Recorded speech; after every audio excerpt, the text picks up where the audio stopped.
Maiji Mara, and welcome to the 30th meeting of the Economy Committee.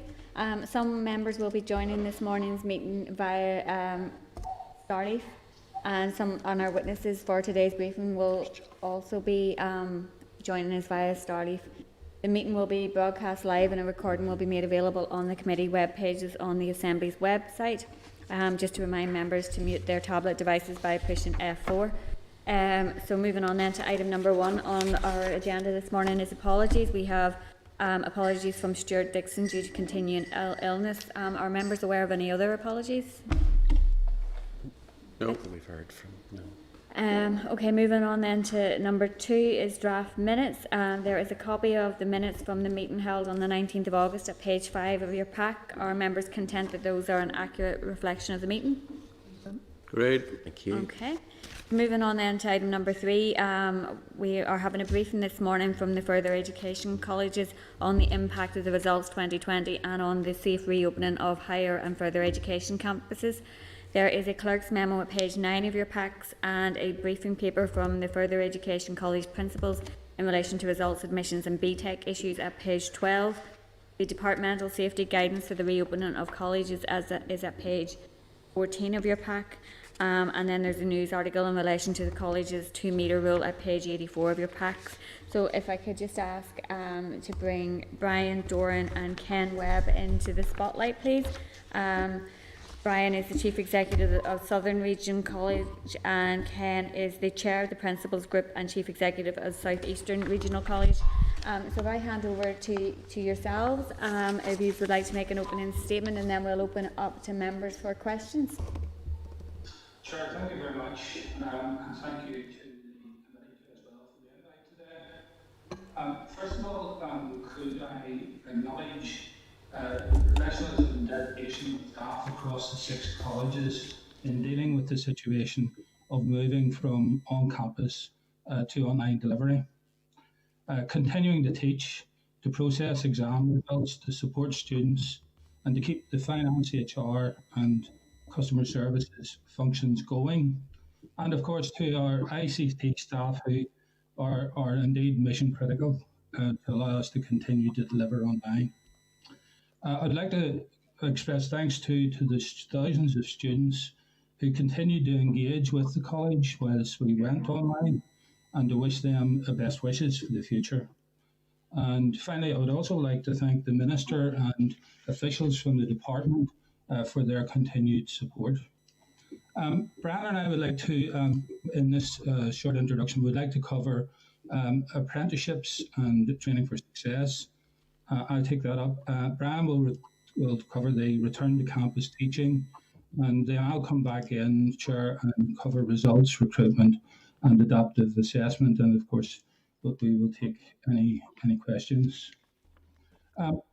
The situation, as you would understand, is very fluid at the moment, and our enrolment process is not complete. The number of apprenticeship enrolments to date have been taken as an indicator, as these are firmed up enrolments and are young people who have accepted their place on an apprenticeship course and have an employer. As the enrolment process is not complete, it's likely that these numbers will increase, but it looks at the minute like there will be a significant shortfall. The main conclusions are drawn from data from across the 6 colleges. So some of that information is really as follows.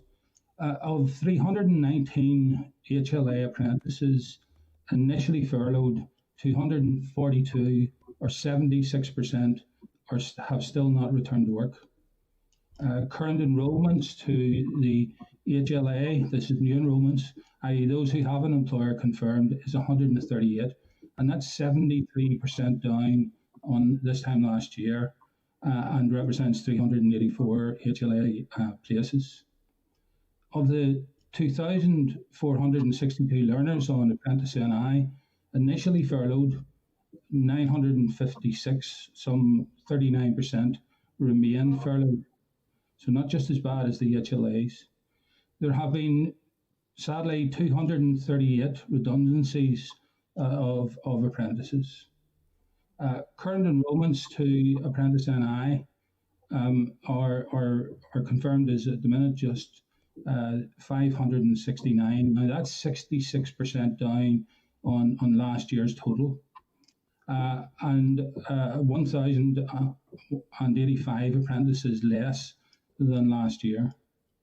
The key industries where there has been significant reduction in numbers of apprenticeships are, for example, are electromechanical, which is down 48%, engineering, which is down 77%, and motor vehicle, which is down 36%. Training for success, current enrolments are only 532, which is a 62% reduction on last year. And to date, 37% of current placement employers have stated that they will try and accommodate their return to the workplace. And only 44% of employers are actually saying that they will intend to offer a placement to training for success trainees next year. Those colleges that have a higher number of training for success enrolments are being impacted more severely by a lack of placements and will be. And those include my own college, Southern Regional College and Southwest. In terms of some headline figures from some of the colleges in relation to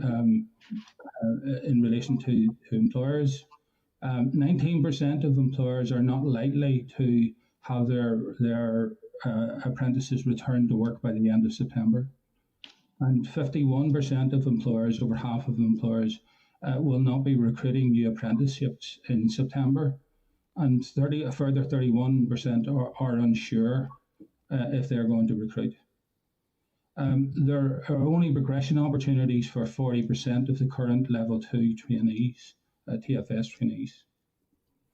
And approximately 50% of employers who had previously indicated that they would be recruiting in September are now not offering positions. Health and social care is the only industry for which the number of apprenticeships in work have been maintained.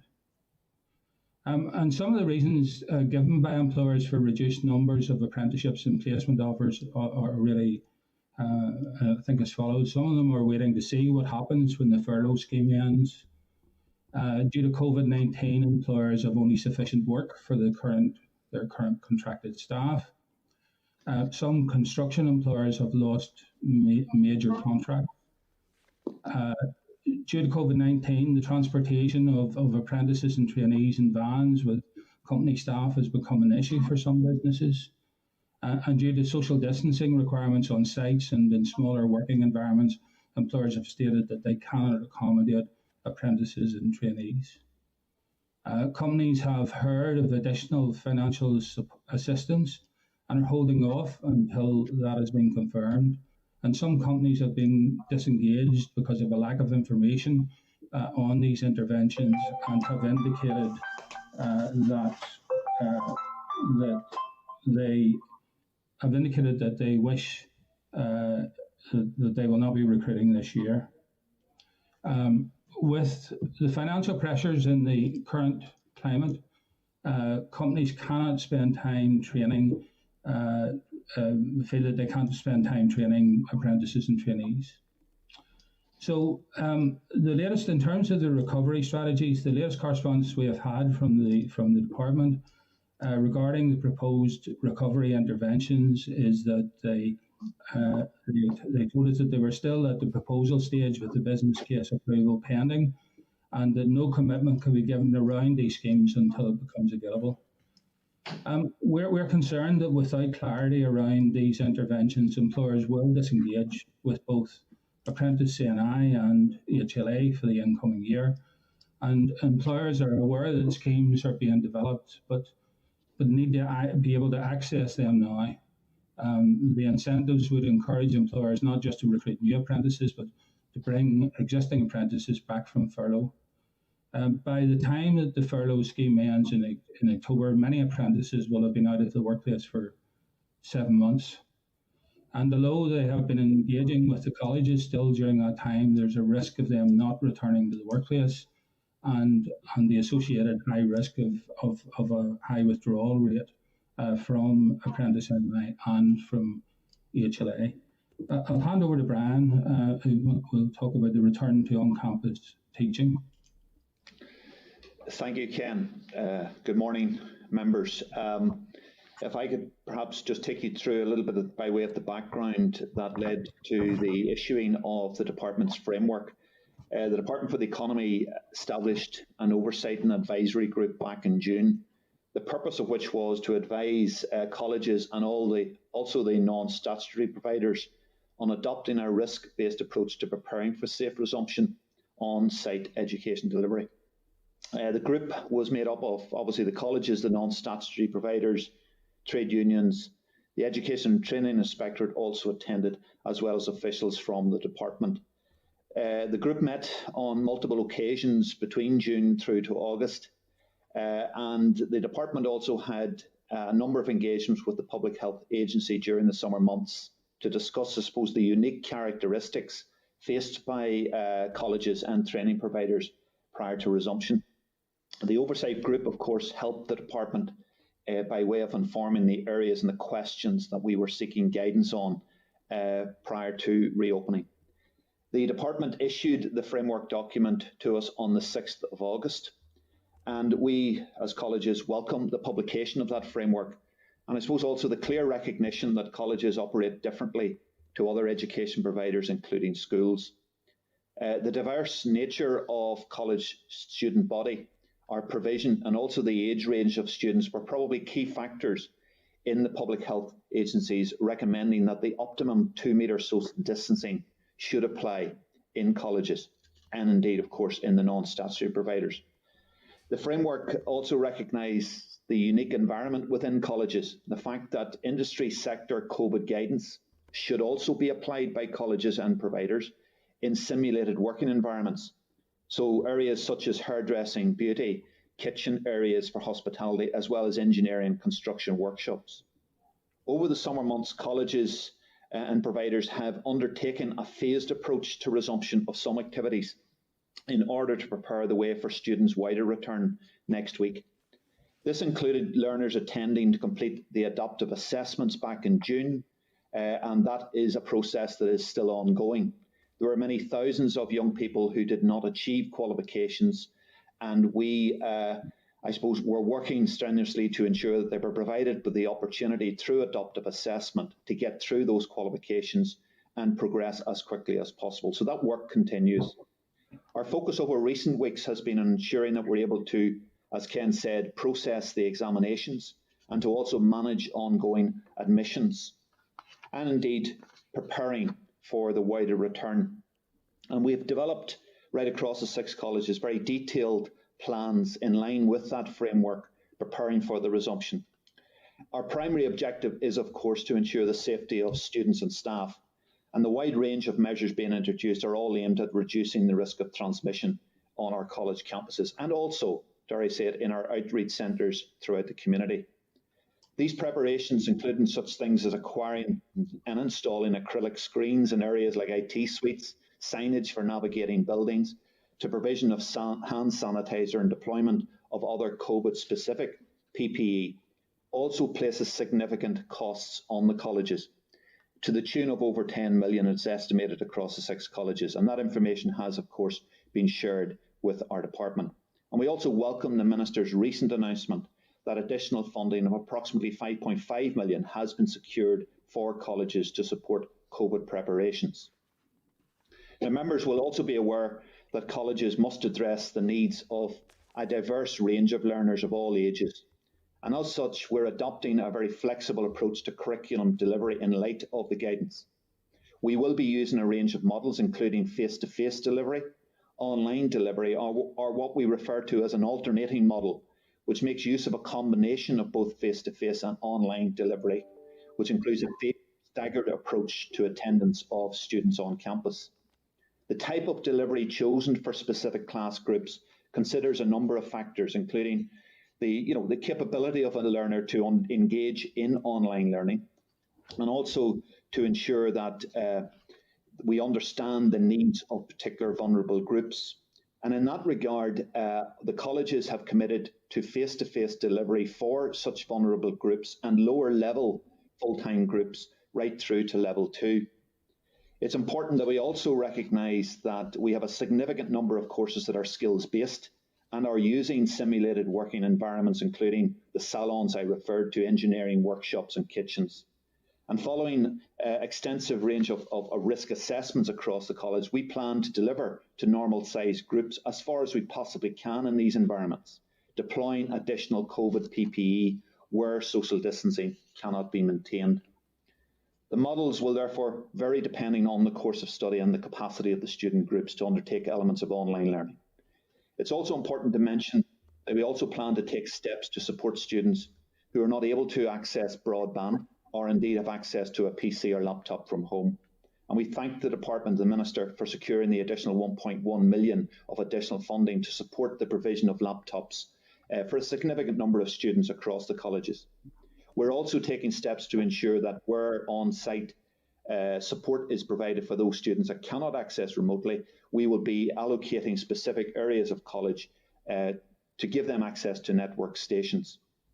There is no doubt that the year ahead will be challenging for all providers, but through the continued professionalism and commitment that Ken referred to of our staff over the last 6 months, we are also confident that we can ensure that the measures that we're putting in place will result in students receiving a high quality learning experience through which they will be able to achieve their qualifications in full and on time. Thank you, members. I'll pass you back now to Ken. Thank you, Brian. I just want to cover results, recruitment and adaptive assessment. I mean, there's been great uncertainty for students, educators and the colleges, and it will take time to understand the consequences. There's been much in the press about AS and A-level and GCSE, and although that forms part of the work of the FE colleges, many other thousands of students have been affected in multiple ways. As colleges, we work with over 50 awarding organisations, and Circ alone pays £1 million a year in fees to those awarding organisations for the use of their qualifications. They are big business. They're competing to sell qualifications. Now, obviously there will be a review of the work of the regulator and the awarding bodies, I would suspect, going forward, and not taking away from the hard work of the staff within those organisations. I would have to say that all businesses have to have a continuity plan. And although at the start of March, the colleges, at the very start of March, colleges raised the need for urgent detailed plan to deal with not just this academic year, but the one that is about to start. We needed clearly to have timely decisions so that we could have in place a situation where we could test the data and results of algorithms or whatever other process was put in place before this was released to students. SIA, the regulator in Northern Ireland, followed Ofqual in the main. And despite, I think, the fact that there are Chinese walls between SIA, the regulator, and SIA, the awarding body, I think there is a conflict there. Awarding organisations, as I've said, are competing to sell qualifications, and they're offering professional and technical qualifications to educational institutions that do not have the industry standard staff or equipment to deliver them. Besides AS and A-level grades results being changed, in fact, UCAS only became aware or only being notified of this last Friday. So the impact on our higher education is still not clear, but certainly there is a risk, a significant risk to the higher education offer in further education. And this risk will affect those higher skills across the whole of the economy if it is not actually nurtured and protected. there is a strong need to have a very distinct higher education offer that focuses on skills to that offered by the academic processes of universities. And I think that we are not taking the full use of the expertise that exists within the colleges and exploiting this for the benefits of industry as a whole. But moving back just again to the results, as I said, besides GCSE, AS and A-level being affected, over 3,500 BTEC students were affected by not getting their results on time, and others who did get results got erroneous results, and often I have got to say they were absolutely bizarre in terms of what the outcomes were for those students. Over 900 level 3 students' grades were particularly erroneous, and those fell into a category. The BTEC is delivered in two ways. There's the QCF version, which is largely on continuous assessment, and the RQF version, which has an external exam element. And those 900 students that got very erroneous results were because of the assessment of Pearson's on the external exam element, which they did not take. And this has affected many students in getting places at universities at their first choice of university. As we know as well, we're waiting on the level 1 and level 2 results coming out. Those were pulled at the very last moment. And I think that there will be particularly changes in those again, where there was an exam element. I would have to say that the whole of the appeal system is in a state of flux. And the increases in grades reported by SIA, the regulator, will undoubtedly affect our HE and level 3 recruitment.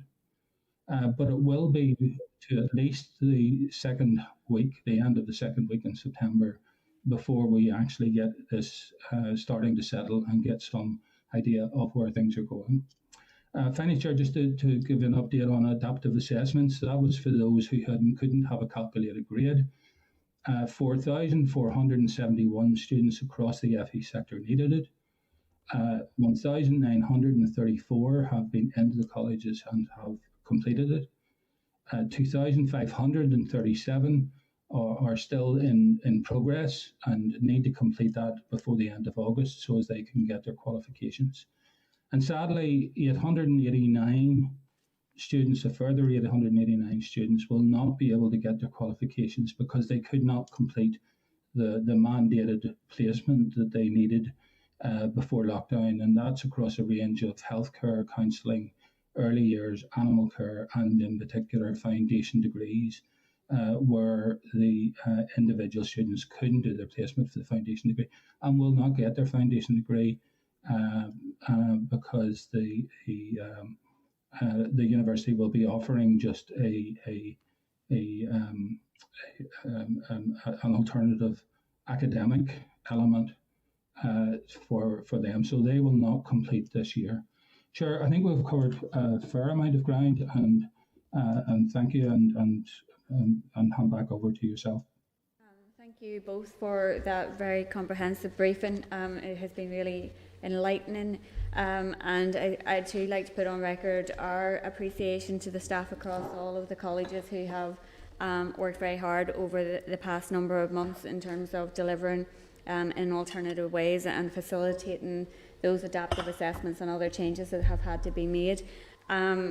There's a number of things obviously that we will all want to pick up on. We do have limited time this morning, so I'd like members to ask one question each, and then we'll go round again if we need to, just to try and get everybody in. If I could just pick up on a couple of points. First of all, obviously the issue with the apprenticeships is one that we're going to be exploring with the Minister and officials later on this morning. It has been highlighted to us, as you've said yourself, for a number of months that there was going to be particular issues in terms of retaining apprentices that are already in places this year and also recruiting new apprentices for next year.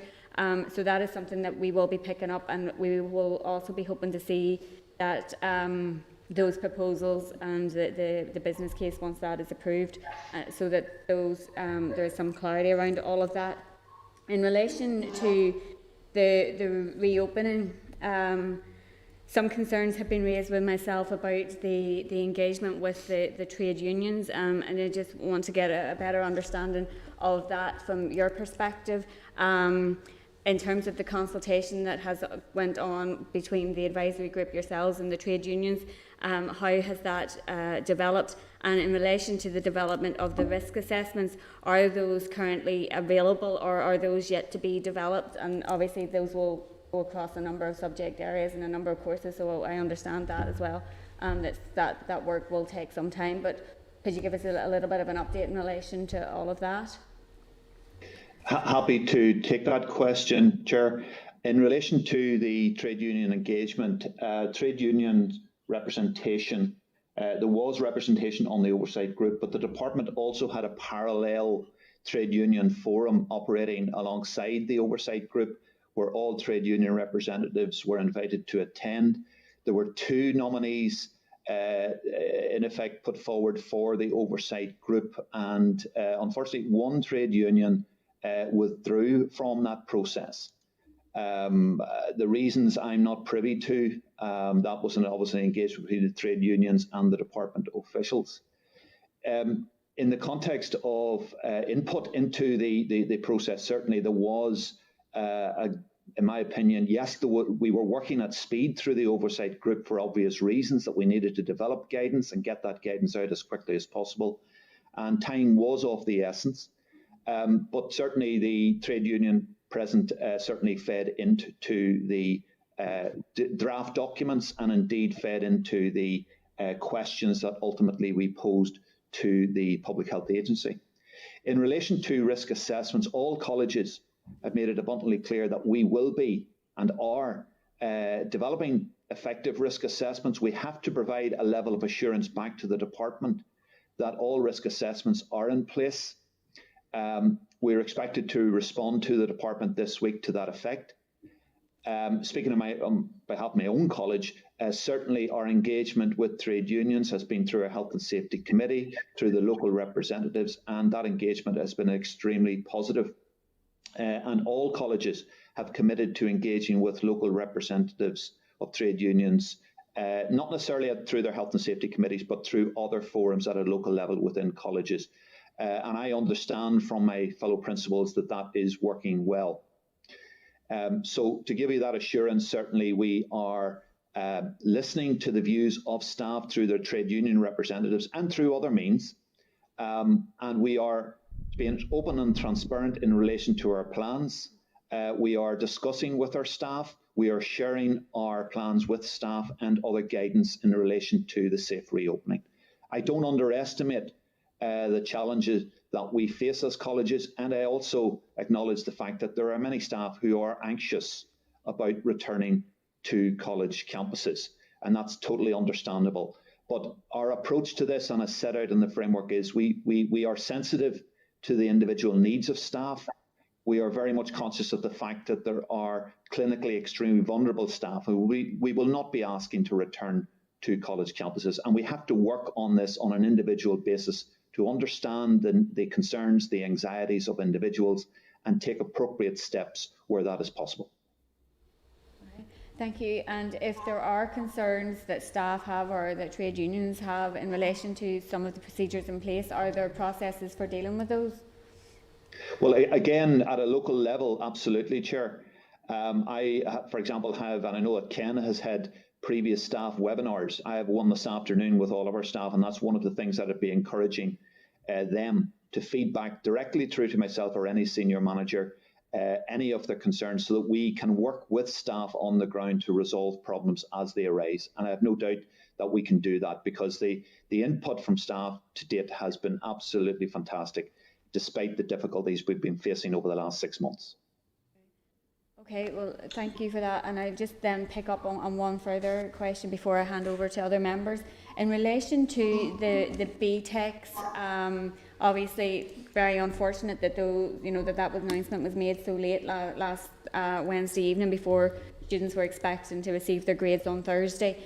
do we have a time frame for when those students will now receive their grades, and also the level 3s? Chair, I think the level 3 results of some of those students have received those. Level 1 and level 2, Pearson's given undertaking to provide those by Friday, and so we had hoped that all of the students would have those by Friday.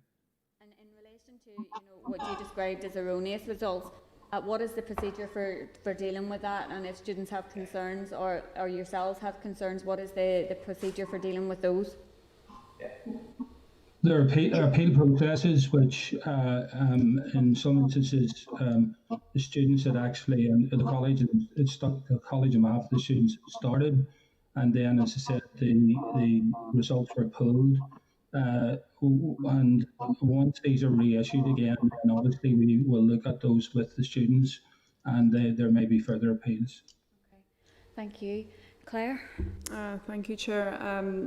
Thank you both, Ken and Brian. I have a list of questions, but I will stick to the Chair's request that I just asked one. But I want to pick up on the BTEC issue. I think, that this whole situation in relation to BTEC is really unacceptable. I do understand that in previous years there has been incidents where BTEC have lost people's results, so I don't think this is necessarily an outworking of the situation related to COVID-19. And certainly if you had the information to hand, Ken, about previous years, because I think we have to hold this organisation to account. Are there viable alternatives? How do we hold them to account? You'd said something, and maybe I picked it up wrong, around this being fully resolved the second week in September. Is that not past the point when universities need dates for getting into places? I think this is really unacceptable. I don't think there has been enough of an issue raised with it.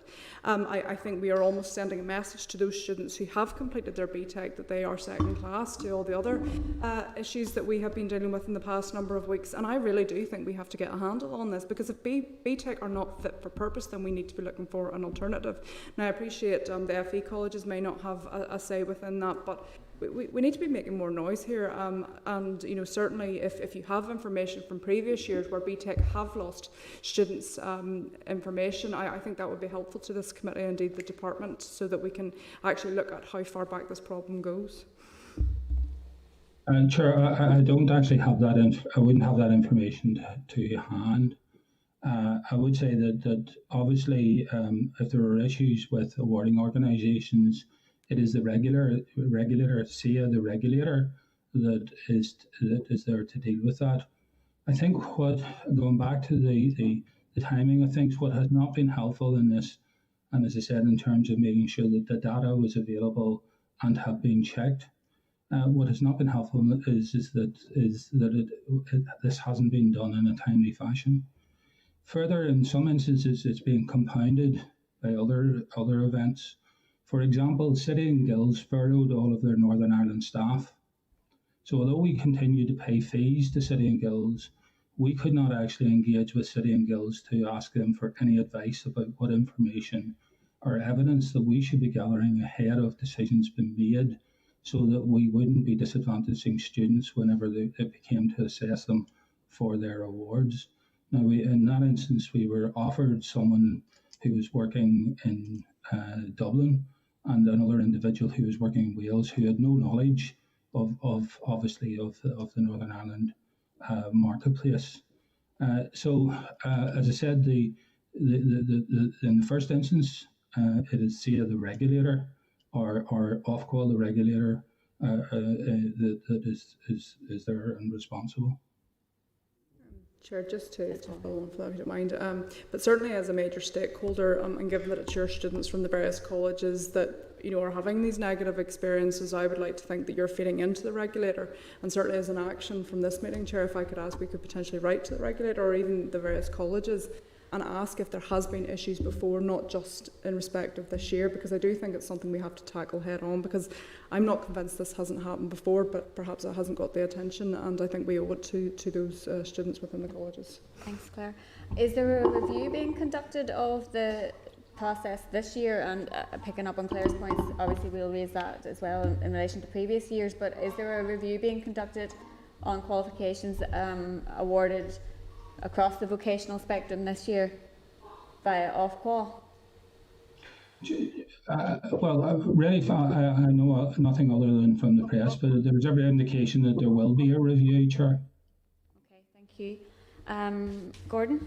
Thanks, Chair, and good morning again, Ken and Brian. Good to see you and have you involved again. We appreciate all the work the regional colleges do for our students across the province. I think we all recognise there's been considerable investment in the educational sector and especially in the colleges, and we really do appreciate the work you've done in very difficult circumstances. I think we all appreciate, and in uncharted waters in many ways since March. Just on that point, what sort of impact has the remote learning had on students and how well have they adapted? I suppose we are somewhat concerned that about 900 students will not qualify or not be able to have their adapted assessments completed. So I think that's an issue of concern. My other point just quickly is what more can the Department of Economy do to encourage businesses to retain apprentices and indeed start apprentices in the incoming year?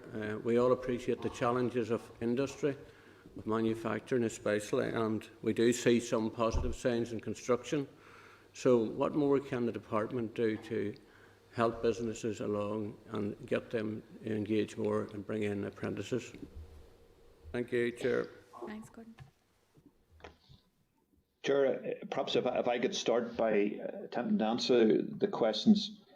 Gordon, in the context of the remote learning, it has been a challenge.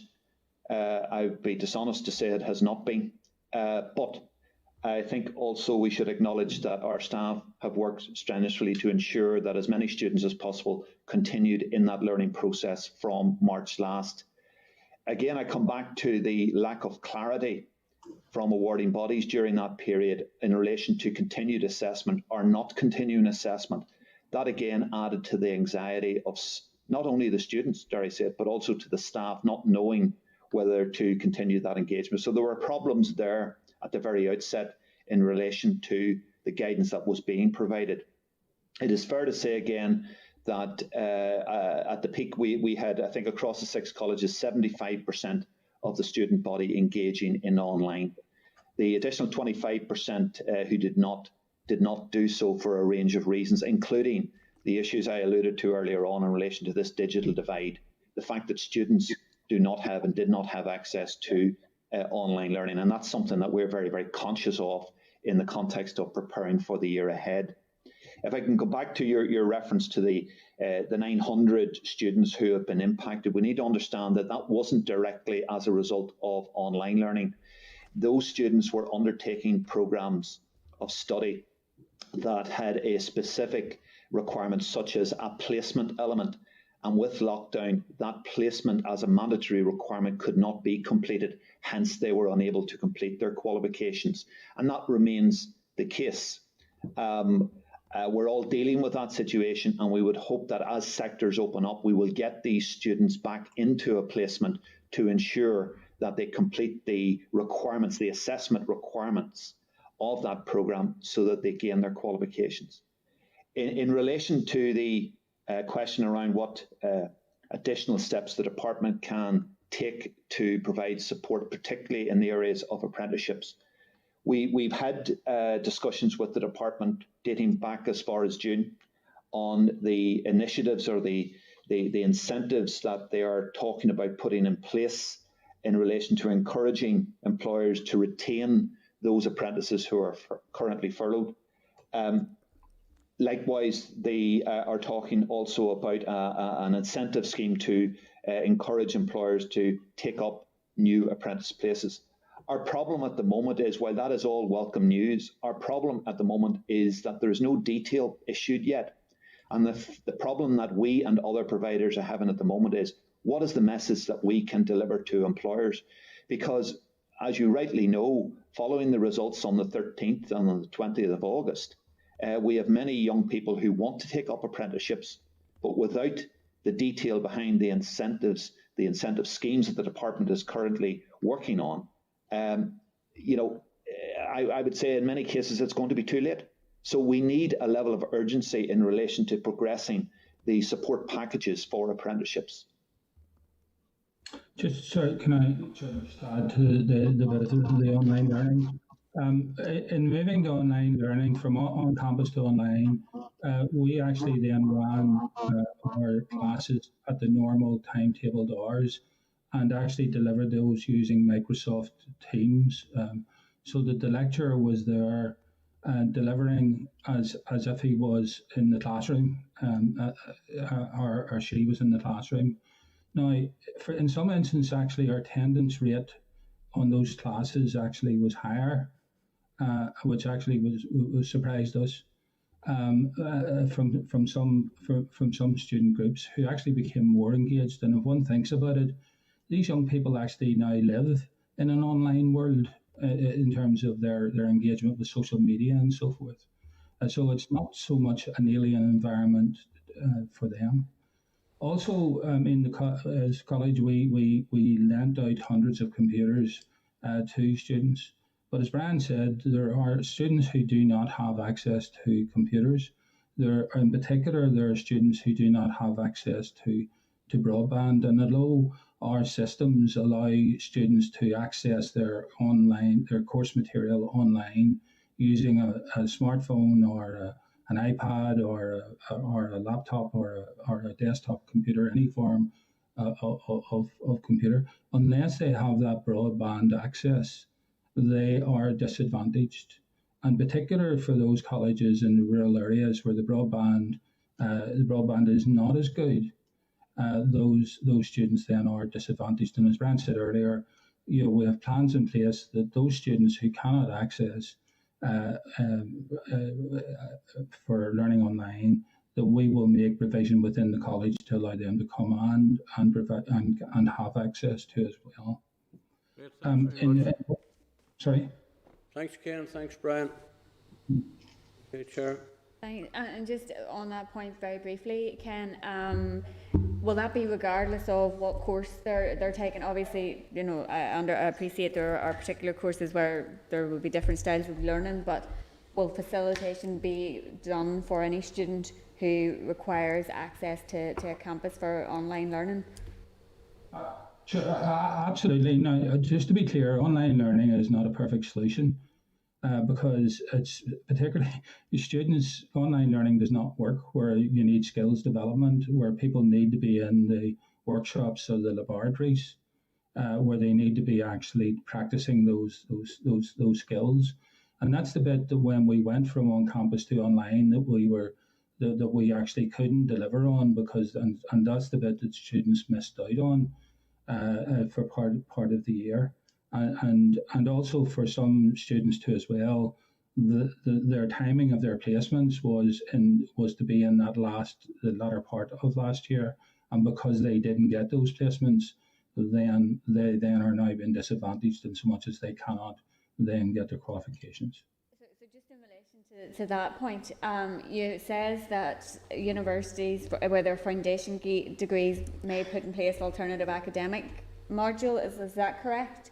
Or will there also be attempts to have that placement complete if the organisation or business or whatever is reopened and in a position to facilitate that?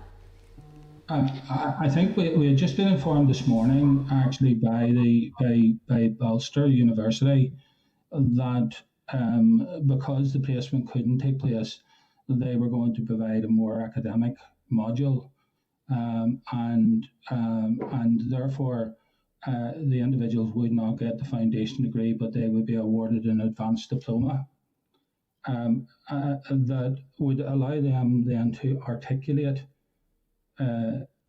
hopefully to articulate onto a full degree. Okay, thank you. John O'Dowd, can we bring John into the spotlight, please? Hello, Chair. Can you hear me? Yep. Mm-hmm. You can hear me okay? Yeah, okay. Brian and Ken, thank you very much for your presentation. A very sombre presentation in terms of apprenticeships and opportunities for apprenticeships, particularly in relation to engineering. I think you said it's 70% down. And when I look at my own constituency and my neighbouring constituency of Mid-Ulster, it's a very important small, medium enterprise and indeed a larger industry in my own constituency. That's very worrying. But I want to, Ken, just come back to your comments in relation to the number of awarding bodies, and you expressed some concerns. I think you said there's 50 awarding bodies, which is a market. And my own personal view is that examinations shouldn't be a commodity traded on the market. But can you just reflect on your comments you made earlier, Ken? I just want to reflect on those comments again, please. Well, Chair, yes. I mean, as I said, CERC deals with 50 awarding bodies. There are actually more of those that are available in Northern Ireland. Obviously, there are some of the larger ones, such as BTEC and City and Guilds. And those also include the universities, where we actually have foundation degrees with the universities too as well. When I actually, I'm talking to colleagues in continental Europe, and I mentioned that we have over 50 awarding bodies. Their chins hit the desk in many occasions because they don't have all of that. If I look at a region, the Basque region of Spain, which is about a population of a similar size to us, they actually don't have all of these awarding bodies. They have an organisation called Technica, and they can actually produce a qualification that if industry wants a new qualification, they can produce that within 13 weeks and respond to industry within 13 weeks and assure then that the quality assurance is done. Over 90% of the quality assurance for awarding of qualifications is done by the colleges themselves. And we have the capability in terms of foundation degrees. We write the foundation degrees. It's the university that validates the foundation degree. So there are other models out there, models that are very successful. In Denmark, for example, the journeyman testing at the end, which involves the lecturer and also representatives from industry and the trade unions who actually assess the students' work. And actually during that assessment, we're also discussing how the actual course, the training course, can be changed and adopted to meet the needs of the actual industry that those young folk are going into. Thank you. Sinead? Okay. Thanks, Ken and Brian, for your presentation, albeit a very concerning picture that you've painted about the uncertainty and lack of clarity within the further education sector.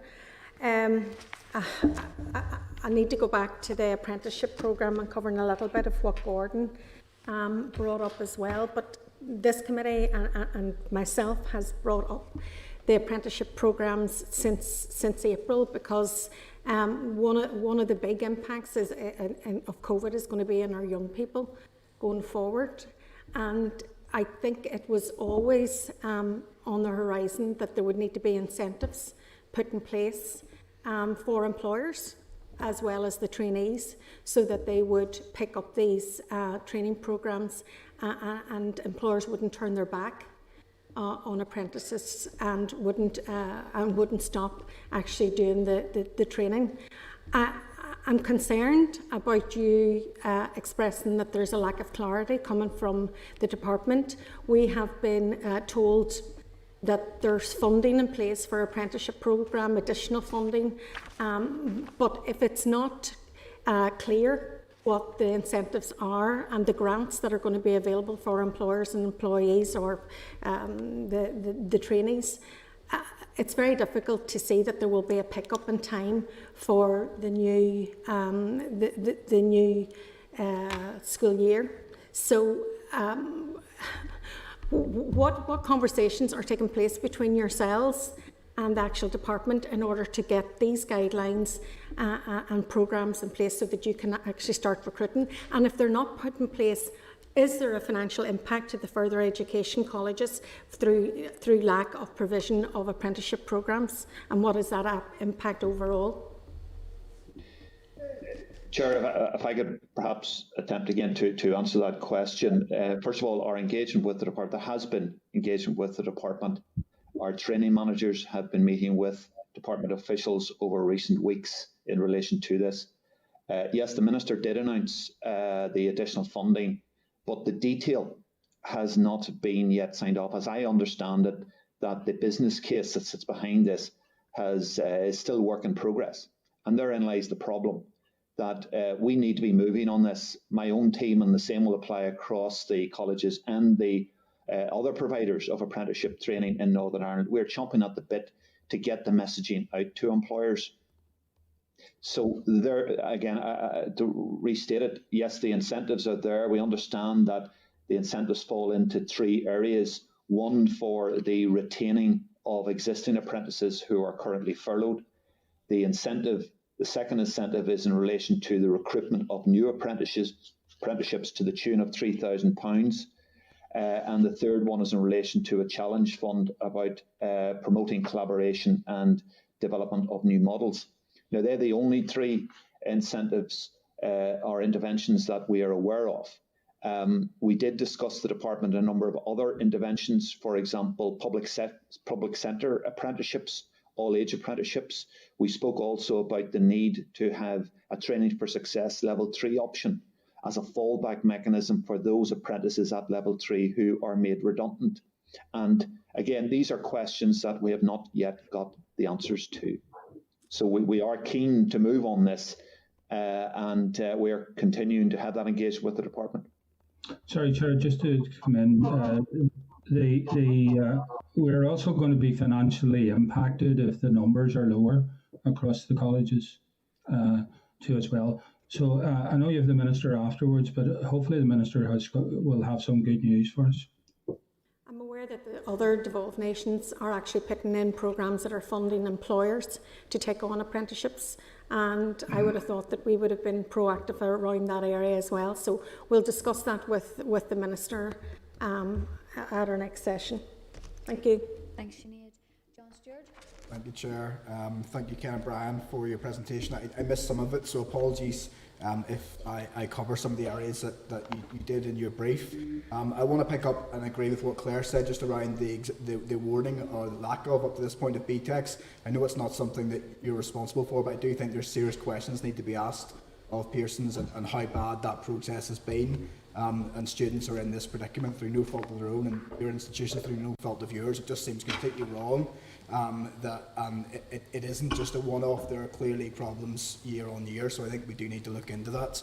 A lot's been covered in terms of the apprenticeships, but I just want to dive into, firstly, those who are currently in apprenticeships, how difficult, is it really proven for them to get those completed, getting that hands-on experience? I know you referred to in your brief as well about those who are trying to get a qualification from that. If they're not getting that hands-on experience, that work experience placement, they're only getting partial of that qualification. Is that something that can be made up at a later date, or is that it finished? How does that leave that student in that circumstance if they can't get the essential work-based practical experience that they need? Yeah. Sorry, go ahead, Ken. No, it's okay. The officials have also been looking at for training for success, about allowing those individuals who reach the end of their 2-year period to be extended if there is an opportunity for them to complete their qualification too as well. But for a number of these individuals, obviously, as I mentioned, 76% of HLAs are still furloughed, and significant numbers, 39% of apprenticeships are still furloughed. So clearly, although those individuals are still engaging with the college, they're still getting they will still be getting their underpinning knowledge element of it. Yes, without that actual work experience element, that won't allow them to complete necessarily all of what they need to do. So there will be potentially there will be consequences. Thank you for that. So, how does that leave them? Did they come out with a qualification, or are they told they have to wait until such times as can they go back and complete that work experience element of it, or are they in complete limbo until that's completed? Sorry, Brian. I was going to say it depends on the area.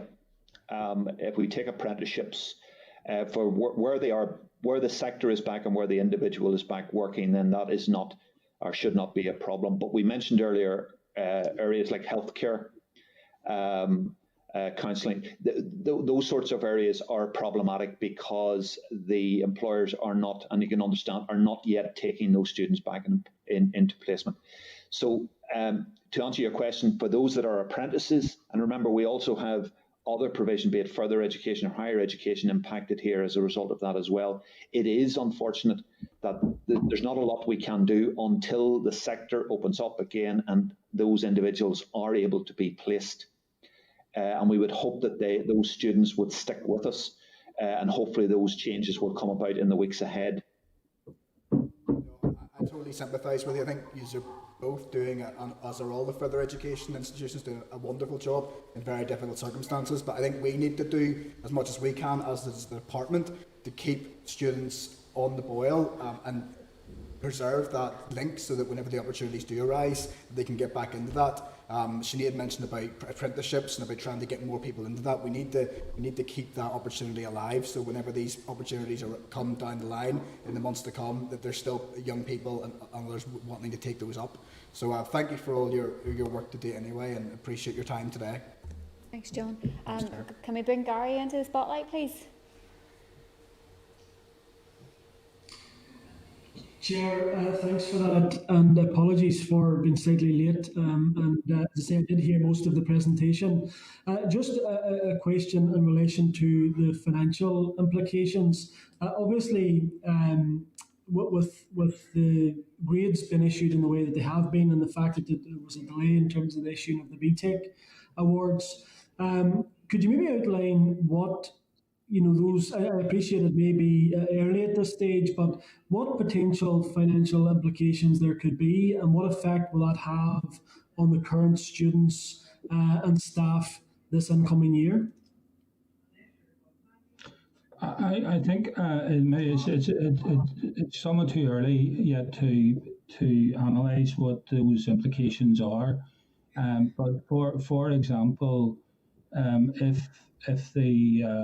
if the apprenticeship and training areas are down by 50%, in my own college alone, that's ahead of around about £3.5 million pounds of income. Okay, yeah, that's quite significant, and obviously, that obviously will have implications. And I know when I speak to the NWRC locally and some of the local principals, there was concern around the fact that with the delay in the results, which of course couldn't be helped, I suppose, by the department or whatever, the concern there is that some students then opted to go to university as opposed to going into the NWRC or any other college for that matter. So that concern exists, and I think it's just about, I know the colleges have been working closely with the schools, but I think the implications of that going forward is going to be quite severe, given the fact that many people coming out of those colleges are going straight into the workplace, whereas many who are going to university are taking much longer, obviously, in terms of the courses. And then to get into employment. So this is having a real impact on skills locally. But look, you do have our support, and thanks very much for your presentation, and we'll obviously take the issues up with the Minister when she comes before the committee later on.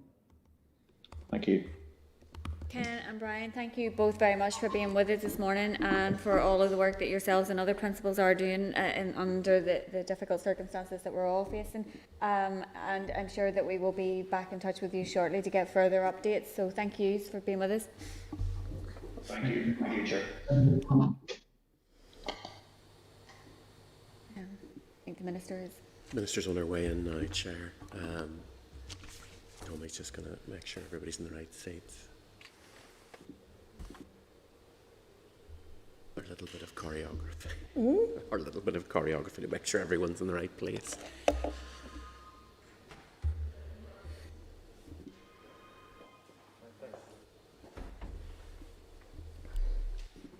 If you sit, Mike, if you sit over on that one, and Jim, if you sit on that one. Minister, you're here. I'm just on here. That's grand. Thank you. Take this off in here.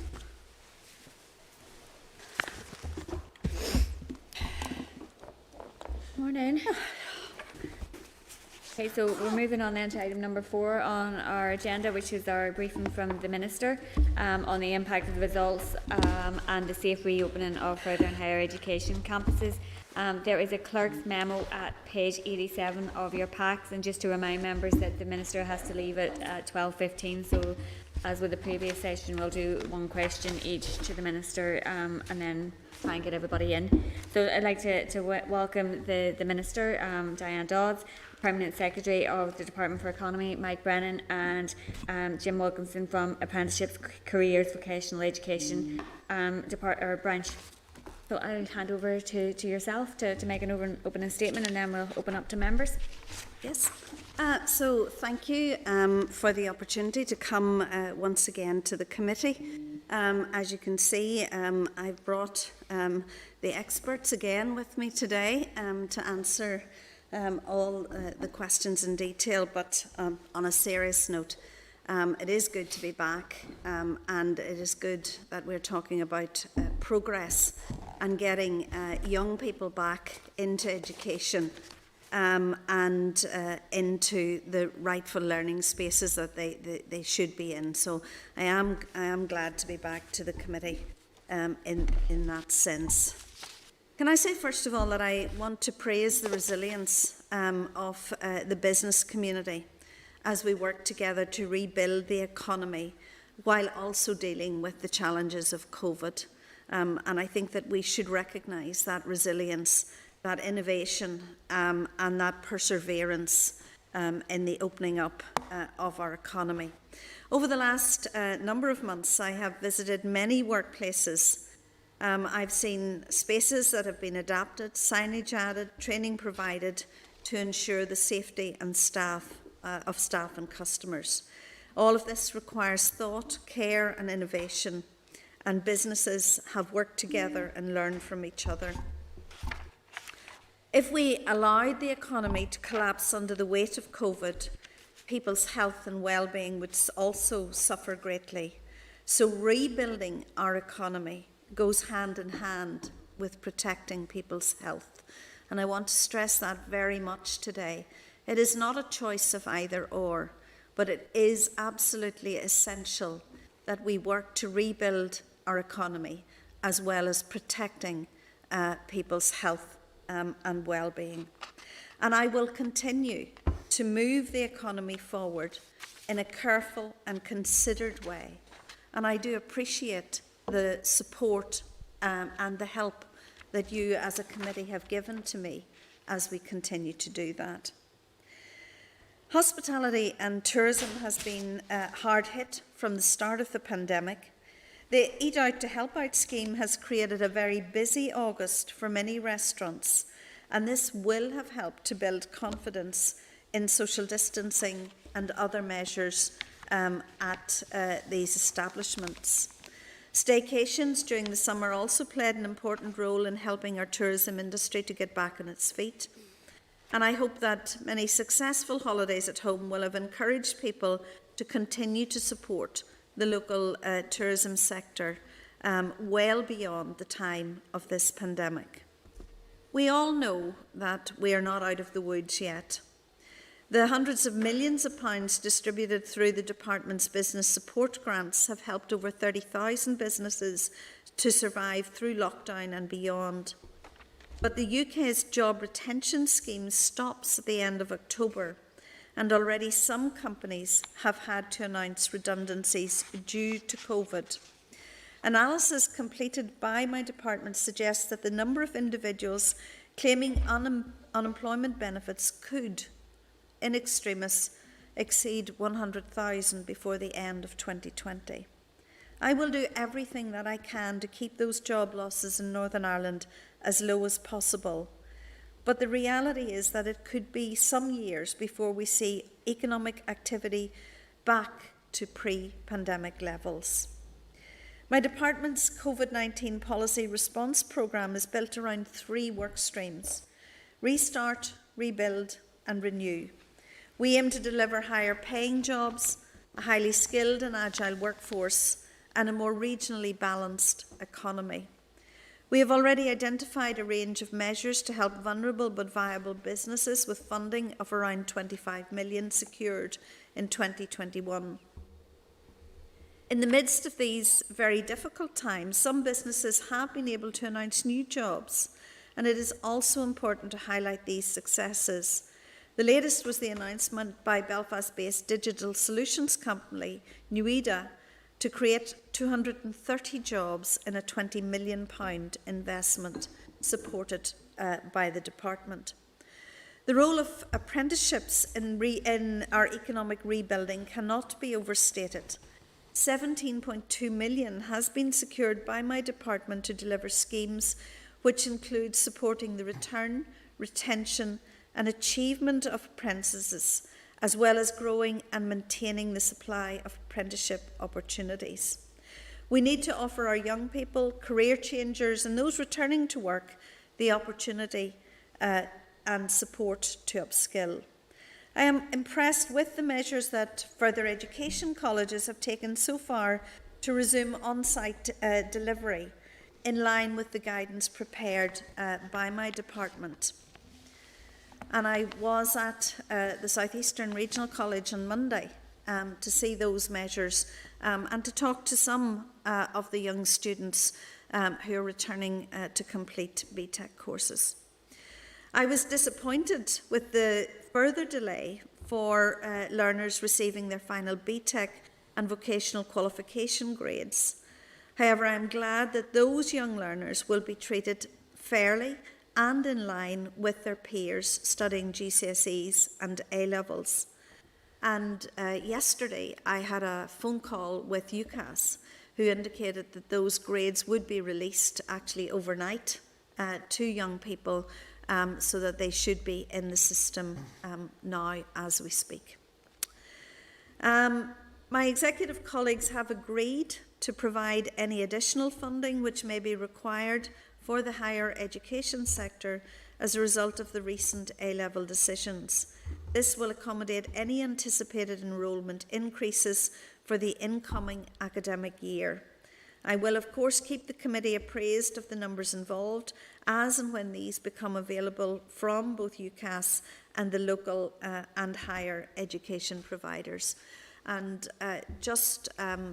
following the phone call, or during the phone call with UCAS yesterday, it was indicated that because there's still quite a degree of fluidity within the system at this particular time, and it would still be some days out before we actually know those final numbers and how that will shake down in Northern Ireland. But I did take a paper to the executive last week, and that paper really, there was no one who demurred from the demands of the paper, and that will be to invest in young people's education and to support any additional places that may be needed in the higher education system. And of course, this is not just a support for this year, but this will be a 3, 4, 5 year support for young people as they go through their education. So that is already in train. Just finally, a word on EU exit preparations. The EU Exit Transition Readiness Programme will ensure that DFEs and our arm-length bodies and our businesses are as prepared as they can be for the transition end. I do welcome the UK Government's procurement of a trader support service to provide guidance and practical support to businesses and organisations that receive goods from GB or the rest of the world. I should also add here that I acknowledge that this is not in any way a substitute for what I think should have been the free exercise and free movement of goods within the UK's internal market. But the Northern Ireland Protocol that the government signed up to means that this is the kind of thing that we will need. And while the 200 million is welcome and the Trader Support Service is welcome, I want to see businesses with as little additional cost or burden as can possibly be as we go forward into the future in this respect. There continues to be uncertainty, and this is where we will need a lot of emphasis over the next number of weeks as the negotiations come to a climate on those goods that are considered to be at risk, i.e. at risk of going into the EU single market. You will know in this committee, and I have written to governments in London on a number of occasions, indicating those areas where I think there should be an exemption for goods that would be deemed at risk. So, for example, retail should be exempt. Those medicines, pharmaceuticals, those kind of things that are complex and difficult and that are not going on, that will be processed and used in Northern Ireland, should be deemed as being exempt from being at risk of going into the single market. But these are a matter for negotiations and for the joint committee, and we will continue to levy this as one of our priorities. My biggest priority in this area, again, and top of any of the agenda, is the issue of unfettered access from Northern Ireland to GB. This is exceptionally important for Northern Ireland firms as we go forward, and again will be one of those issues that we will keep to the forefront of our discussions with Her Majesty's Government. I've tried to give a bit of a general roundup on where we are and the issues that have been going through the department as we have progressed over the summer months. But I'm really happy to have a conversation with you now on any of the specifics that might roll out from that. Okay, thank you very much for that update, and it is good to get that general overview as well.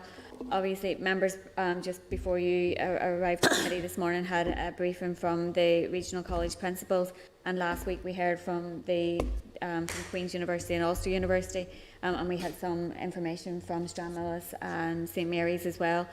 So, obviously, the picture that's unfolding around the economic and societal recovery to COVID skills is going to have a major part in that. And we heard some very, I suppose, concerning statistics from the college principals there, just in relation to apprenticeships and the number of apprentices that are still on furlough. And some of those young people who haven't been able to complete their qualification because they needed to do a placement, and what the college's plans is in relation to that. And they expressed that there's still a lack of clarity around the programmes that will be put in place by the department in relation to retaining apprentices and also recruiting new ones. So perhaps it would be useful for us to get an update from yourselves in relation to that at the outset. Yep, that's fine. One of the things that I am absolutely determined to do during my time as Economy Minister is to redress the skills imbalance and underfunding in Northern Ireland. I think that is a challenge for the whole of the executive, and something that the executive as a whole needs to take up as a matter of priority. If we are to progress the economy, then we need a supply of well-skilled young people and people who can retrain and reskill throughout their working lifetime within that economy. So it is an absolute matter of priority for me. I'm a little bit disappointed to hear that the college principals were unaware or thought that there was a lack of clarity from the department around the apprenticeship and indeed the 17.2 million that has been secured this year, to support apprenticeships and apprenticeship delivery. I'll allow Jim to come in on this, but obviously this is something that prior to even making the bid has actually been discussed at length with college principals. And I'm further surprised because I was at the Southeastern Regional College for over an hour on Monday, and this issue was actually not discussed with me. So I am a little bit surprised in that respect. Can I just very, very briefly say, I think this is something that is both exciting and innovative, because we know from our analysis of both the furlough stats and those unemployment stats that we currently have, that those people who are most likely to be impacted by COVID-19 are those people who are young, on part-time contracts, 0-hour contracts, or indeed women. So those are some of the areas where we need to target our resources within the department on this issue. Now, we have bid and gained 17.2 million, and we'll be very shortly making announcements around this, and that will be around apprenticeships, return, retain and results scheme, so that we will be looking to get apprentices back from furlough into the workplace, that firms will retain those apprentices right through to the successful completion of their actual course. And I'll allow Jim to go in to the detail.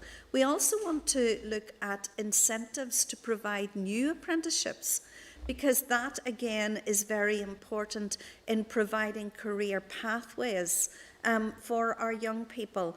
And remember, some of those who gain a skill and can use that skill within the workplace are some of the best paid people actually, and some of the scarcest to find when you're in difficulty in Northern Ireland. So I will allow Jim to come in on the detail of that, but I'm a little bit surprised by that. If I could just maybe come in beforehand, because I don't want to mischaracterise what the principal says, but they expressed the need for some urgency over the finalisation of the proposals. They did refer to discussions having been ongoing, but that they needed to understand what the actual programmes that will be put in place for the new academic year, and that they may not be aware of those for the next couple of weeks. So, yeah, I think probably it's the content, it's a confirmation rather than the content, I suspect, is what the principals had a concern with. And obviously there are approvals processes to work through.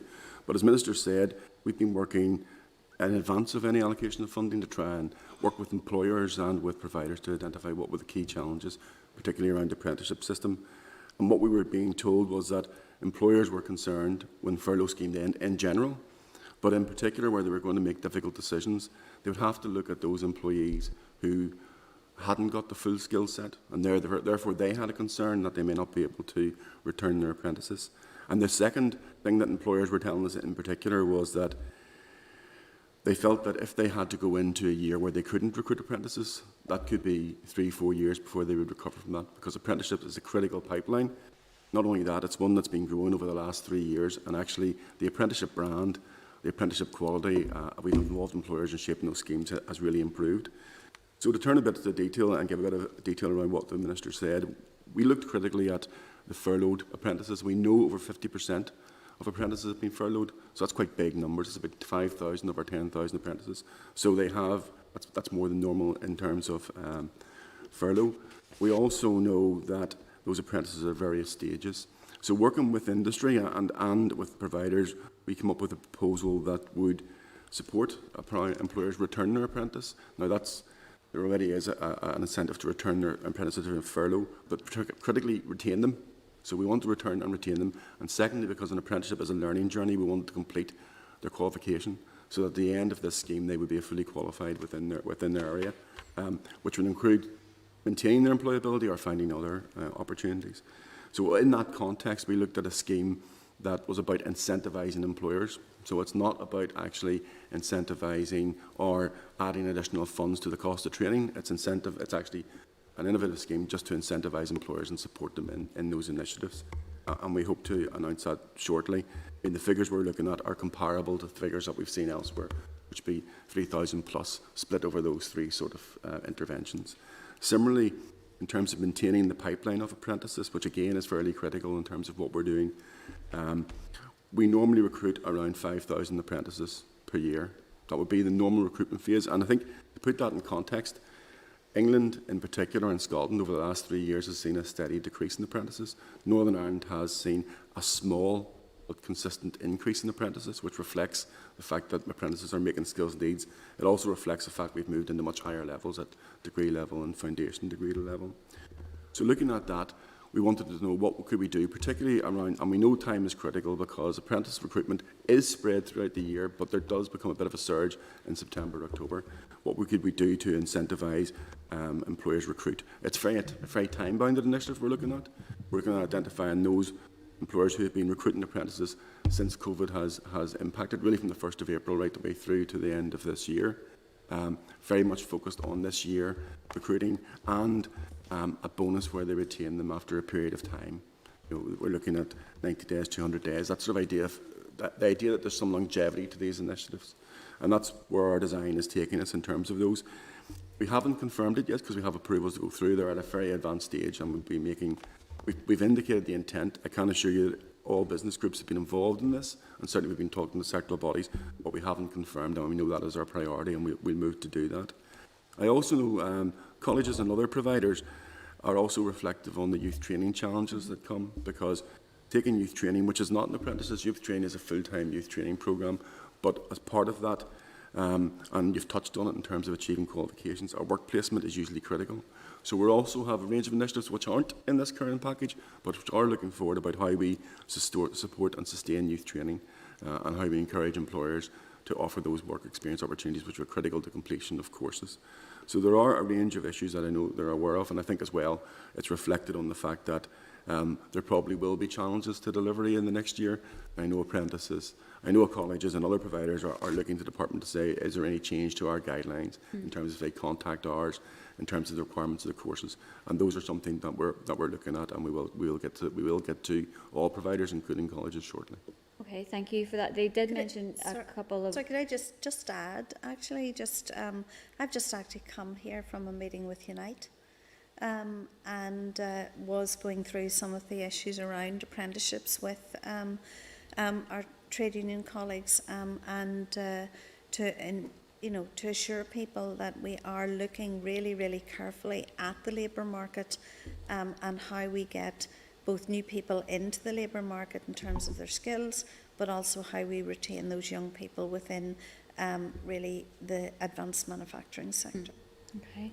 They mentioned a couple of other potential interventions that were being discussed around all-age apprenticeship and public sector. Is there any further information in relation to those? We've prioritised the ones that were immediate for this year, and that's why in terms of prioritising of any funding we receive from the executive, we particularly looked at the furlough and the recruit. We also have additional bids to try and support all-age apprenticeships, which is a critical tool in terms of we know the impact. Yes, there's going to be an impact on youth, but also there is an impact across employment in general, and the apprenticeship is a route to reskill and retrain, an employed route, one we want to encourage.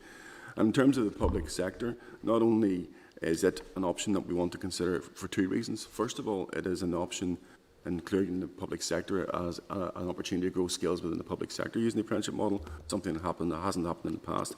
But there's also scope for the public sector in particular areas such as IT, accounting and other engineering to potentially, with a public sector intervention, overtrain, take on more apprentices than it may need, so at the end of their apprenticeship they will be highly skilled within the particular sector.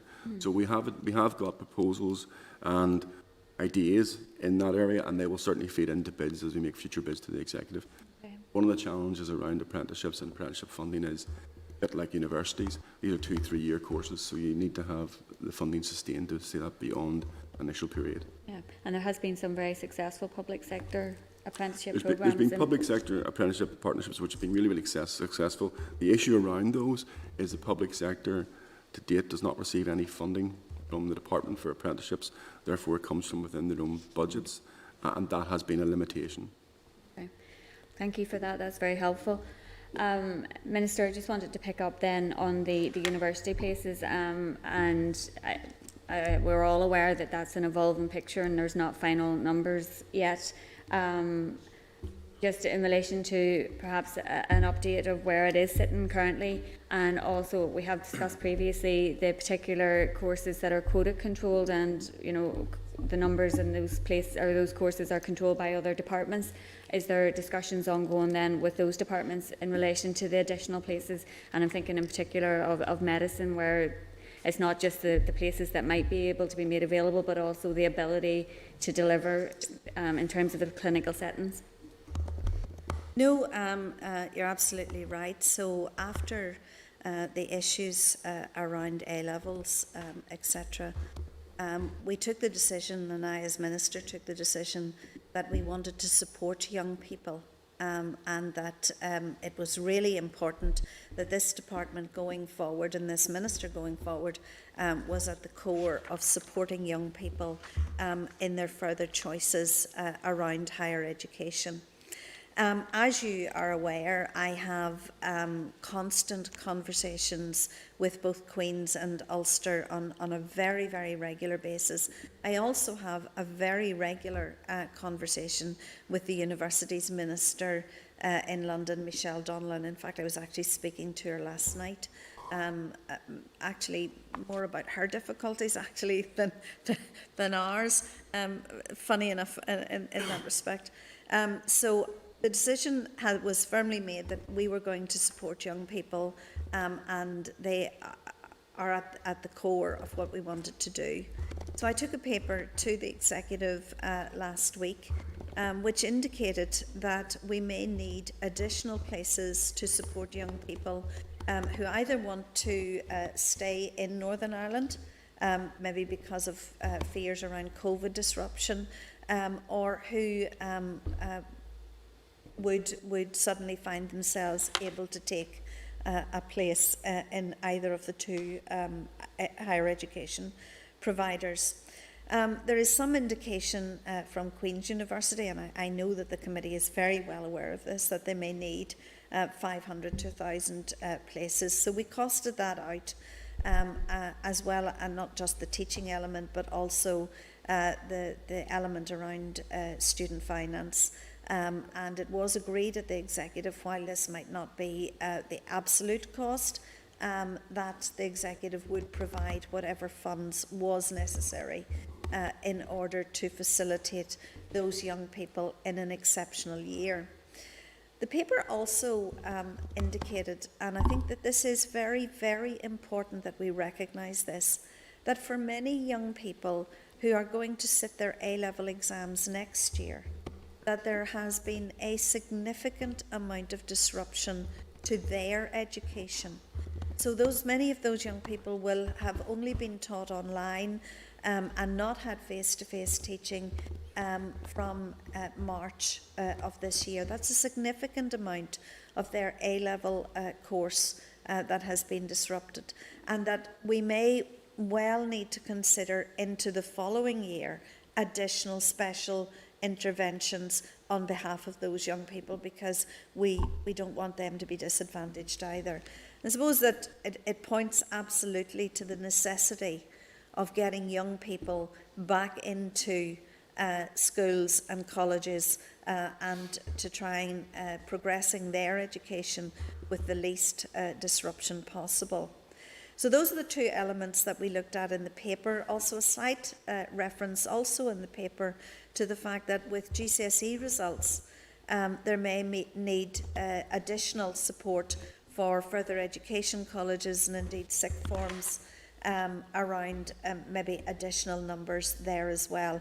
Although it's still a little bit early to say how that will shake down within the system. So 3 different elements to our support. Executive colleagues are absolutely clear that they support that as the way forward, and that's important. Now, as you rightly said, there are some courses that are controlled by quotas that are not within the remit of this department. I understand that there will be a need for additional places in, for example, medicine, and that some young people may even have to defer because of the capacity issue for the actual teaching of the course.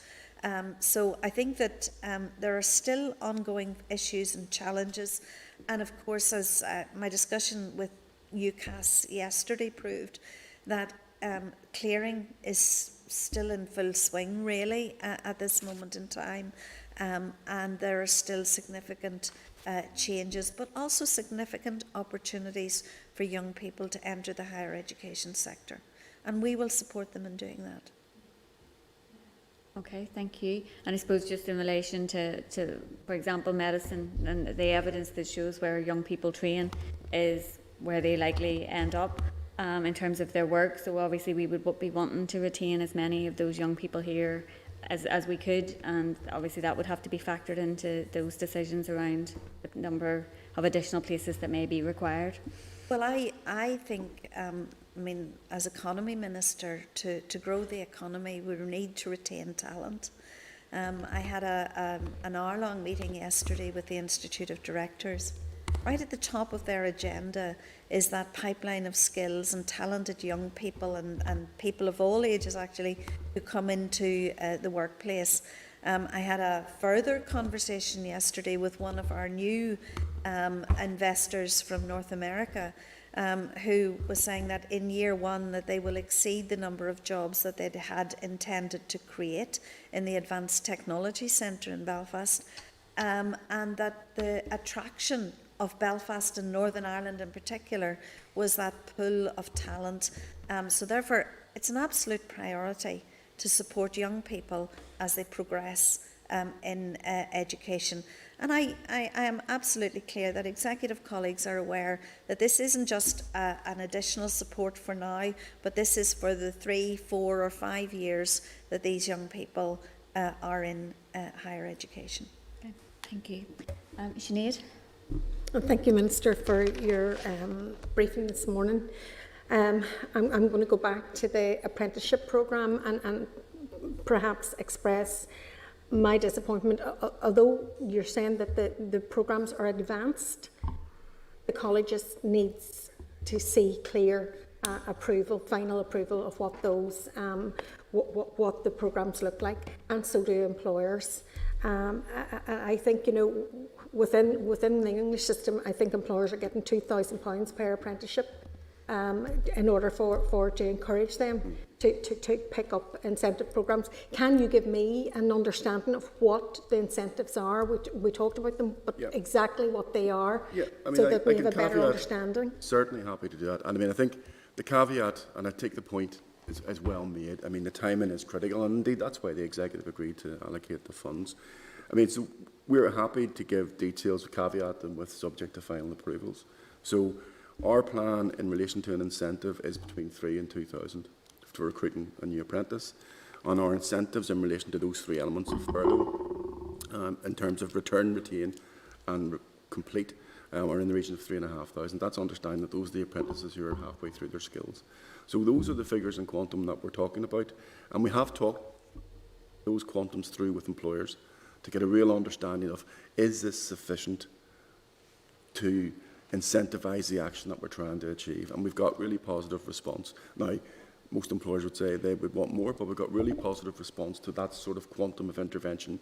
Bearing in mind that most of this, there will be some tails, but most of this will happen within this financial year. And that's fairly positive. So we're more than happy to start indicate. We have indicated that. We can certainly indicate it, and we've actually also intended to use a sort of media campaign to get those messages out quite quickly to employers. But the key people who need to know are the employer organisations and the apprenticeship providers, because they're the people who have the relationships with employers. And certainly that's the figures we're talking about. It is subject to approvals, but those are the broad shapes of the schemes. It's really important that we have a big marketing campaign and around that.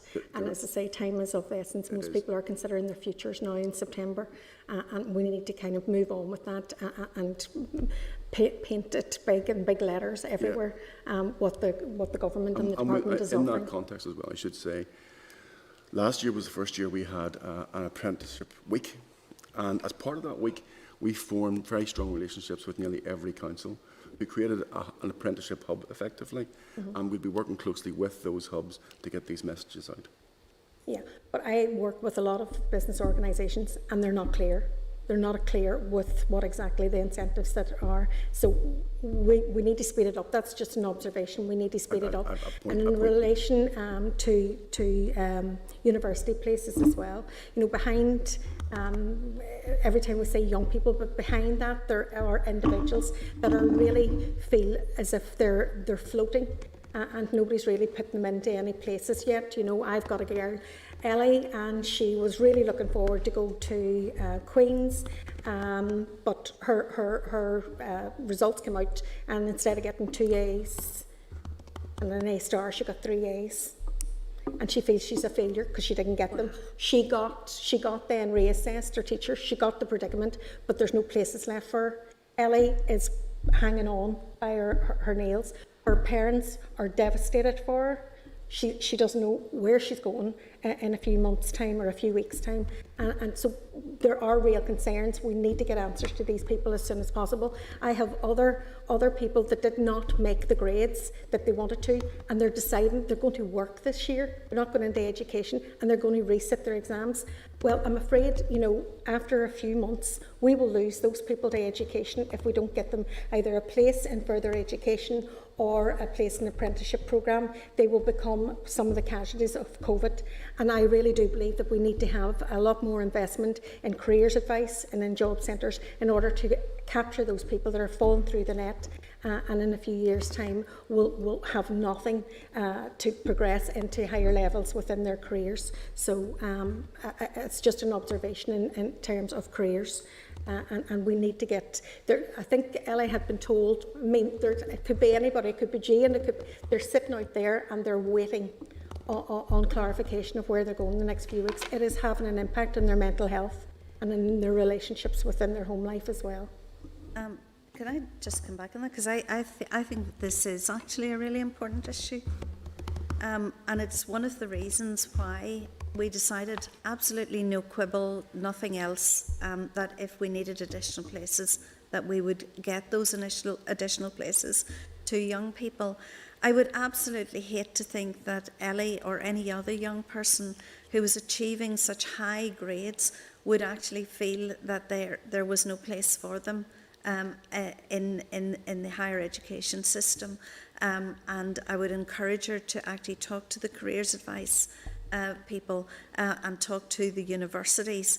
And if you want to pass me on a name, I can actually pass on some additional information for her, because I think that would be one of the saddest things, that if young people achieving those levels of grades could actually in some way or other see themselves as a failure, it would be a dreadful thing for that particular young person. And that was why, without any quibble or without any suggestion or any issues, I and the executive indeed decided to offer those places to young people that were there, knowing that many young people have been through a very difficult time, and not even academically or even in respect of their grades, but lockdown for many young people has been an extremely difficult experience, and maybe one that we have not taken seriously enough and paid enough attention to, in that kind of isolation that lockdown gave and meant to many young people was very, very difficult indeed. I hope that Ellie gets to where she wants to go, but we can pass on additional information to her if you want to pass it on. Okay, thank you. Thank you. Will do. Can we bring Gary into the spotlight, please? Ready, anything? Are you on mute, Gary? Apologies about that. You probably didn't want to hear what I just said anyway. Thanks to the Minister and to the officials for coming along today. Obviously, it is important that we hear from the Minister on a regular basis, and she's never been shy in terms of coming forward to the committee, so I thank her for that. I do want to say from the outset that, you know, I think it has to be welcomed, the fact that the Department and the Minister has responded as quickly as possible. We know that we hear from businesses all the time, and they're very grateful for a lot of the support that they've already received. You know, for those who seek clarity, you know, absolutely we want to see clarity, but at the same time we have to be realistic in the fact that we are dealing with an ever-changing environment, and we need to ensure that we do get the support to the right places in a timely fashion. What I wanted to touch on briefly was around obviously the conversation has been focused around university places for the colleges. The difficulty that I'm having is that when I sit in a constituency such as mine, and we hear of job losses every single day, whether it be Eason's, Thornton's, DW Sports, a lot of those employees are coming through the likes of our colleges. So I just wanted to hear from the Minister in terms of the balance. I have to say, if it wasn't for the fact that we tried to get the economy back up and running as quickly as possible, a lot of these students won't have jobs to go to whenever they come out the other end. So I suppose, Minister, it's really just to hear about how do you see us addressing that balance of, on one hand, ensuring that students can get their places, but on the other hand, ensuring that where there's job losses, that those businesses are saved, so that when people come out the other end, that they'll have a job to go to. Thank you for the question, and you're absolutely right in your observation that one of the challenges about the current situation is the fast-moving and ever-changing nature of the situation that we're faced with, and that is quite a challenge, I actually believe, for all branches of government. I just don't think for economy.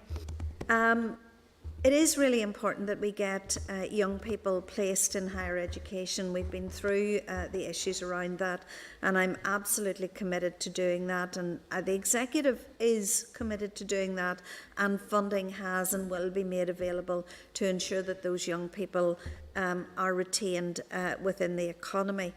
But Gary is quite right in identifying another problem that is continuing to beset the economy. The best way to save jobs is to open up the economy and allow the economy to operate safely. That is absolutely the best way to save jobs in Northern Ireland. Now, we have been doing that, and we have been doing that reasonably successfully and safely. And I stress again in this committee, and for those that are listening, it is absolutely vital that we open up the economy, but that we do so safely and in a considered way. It is absolutely imperative that employers provide a safe environment for those people that are employed within their workspace. And it is absolutely imperative that we actually create the confidence of a safe environment for people to enjoy either in the retail sector or the hospitality, tourism sector, or whatever particular sector of the economy it is. And I must agree again with the Health Minister in that I want people to constantly remember the absolute message, which is to remember the social distancing, to be aware of the guidelines, to be aware of good hand hygiene, and to be respectful of other people when we're out and about. I believe that we will have to learn to live with COVID, and that the impact of shutting down our economy has been harmful, not just to businesses, but it's harmful to families and to prosperity within our communities. And I want to give that message really, really clearly today, that we must remember the basics and remember the guidelines. Sorry, Gary, I strayed ever so slightly from your question, and I'm now going to address it absolutely directly. You are absolutely quite right that there are some sectors within our economy and they are experiencing significant job losses and significant uncertainty as to their future prospects. And as I indicated early, I've just actually come from a meeting with Unite around the aerospace sector and that manufacturing supply chain that supplies into the big aerospace companies in Northern Ireland.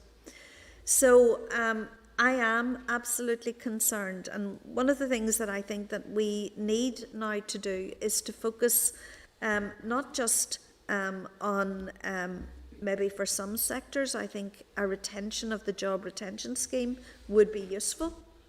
It might not be exactly in the blanket way that we currently have it now, but I think that there are points in our economy that will require longer and specific support than the October cut-off deadline.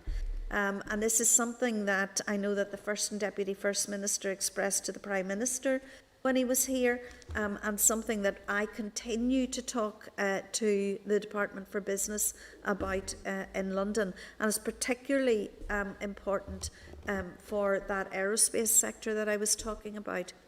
But I also want to get to grips with those people who might find themselves in that unfortunate position by offering reskilling and retraining and upskilling. And I think it is important to say that we have had some really good successes around that, particularly around those skills academies that we have currently done. This year we have done 8 skills academies, which are either in progress or recruiting or etc., etc. And in one of those skills academies, out of 24 people that took part in the Skills Academy, 23 have been offered job opportunities. So I think that there are some really, really successful things that we have done that we can maybe branch out and open out to make sure that while some people may unfortunately lose their job, but that we are offering reskilling and uptraining and better employment prospects for the future. Thank you for that. I think it is, we all want to see the economy and society reopen safely, and I guess that was something I wanted to pick up on with you. It was in relation to those, whether they're second waves or whether it's a cluster, you know, what are the proposals around that? Obviously, job retention scheme is a really important one, and any pressure that can be put on to extend that out further or for specific sectors, it would be very welcome. And also in relation to some of those who have missed out on support to date, if there is additional pressure can also be put on both the British Chancellor and also the Treasury in relation to anything that they can do around additional support as well. Yes, as you're aware, and as I have repeated many, many times, and maybe Mike might want to come in on this particular issue, the department has, everybody has disappeared, the department has administered around £1/3 billion in funding to over 30,000 companies in Northern Ireland. We're not pretending that that is all of the companies or all of the people who have been so severely impacted by COVID, but it was a massive undertaking by the department.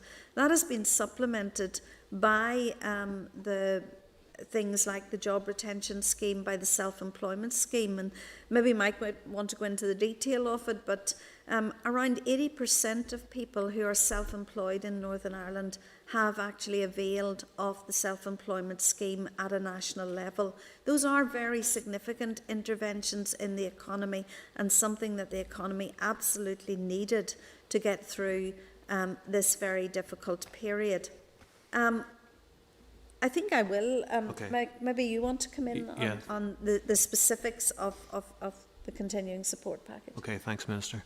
I suppose a starting comment would be that from a department perspective, we regard the last 4 or 5 months as just the early stages of the economic storm, and we haven't really seen the true impact of it yet.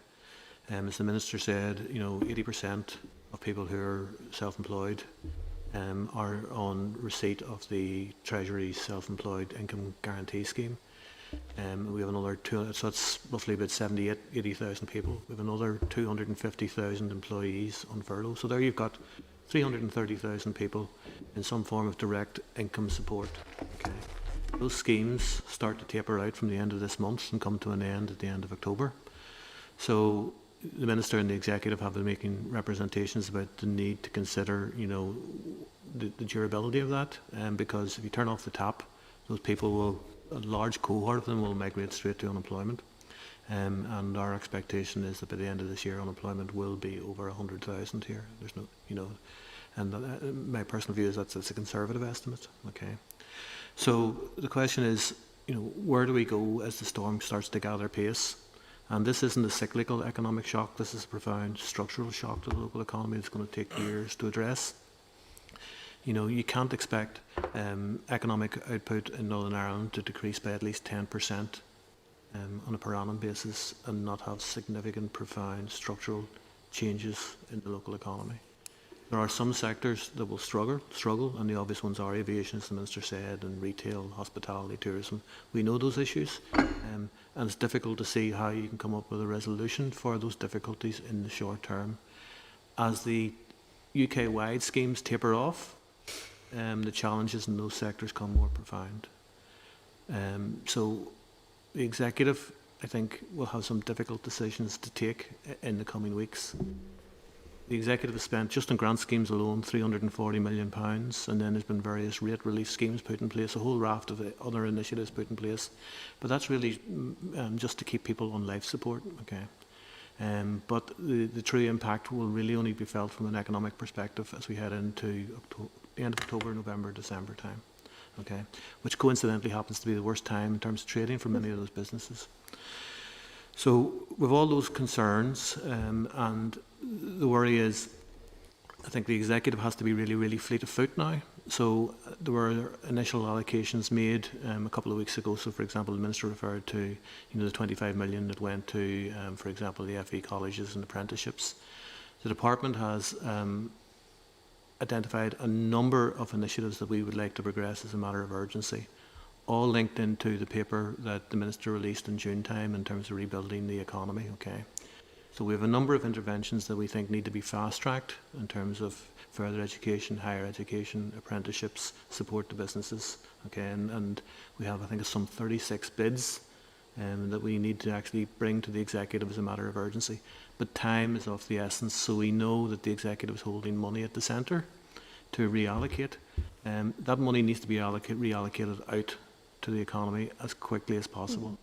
Two worries about not doing that. One, if you don't do it, it's too late to support some companies. And two, I worry about the capacity of, certainly our department, but other departments to spend that money. So you risk the embarrassment of sitting on money and not spending it in time before the year runs out. We're coming into September now, so the ability of departments to spend money, putting schemes in place, get approvals, it's very, very limited. I think that's a significant concern, that we don't get these schemes up and running and get the money out to the local economy as quickly as possible. Having said that, we need to recognise the fact that the local economy going forward will look radically different. We're not going to go back to what we perceive to be the economic norm. That's just not going to happen. The way in which people work, the expectations of employers with what they want their employees to do is radically different, So, what we've learned over the last 5 months in terms of working remotely, working digitally, the capacity of digital to help us, in many ways, someone's pressed the light speed button and taken it forward to where maybe the economy would be in 10 years from now. But we need to actually exploit some of the opportunities in that.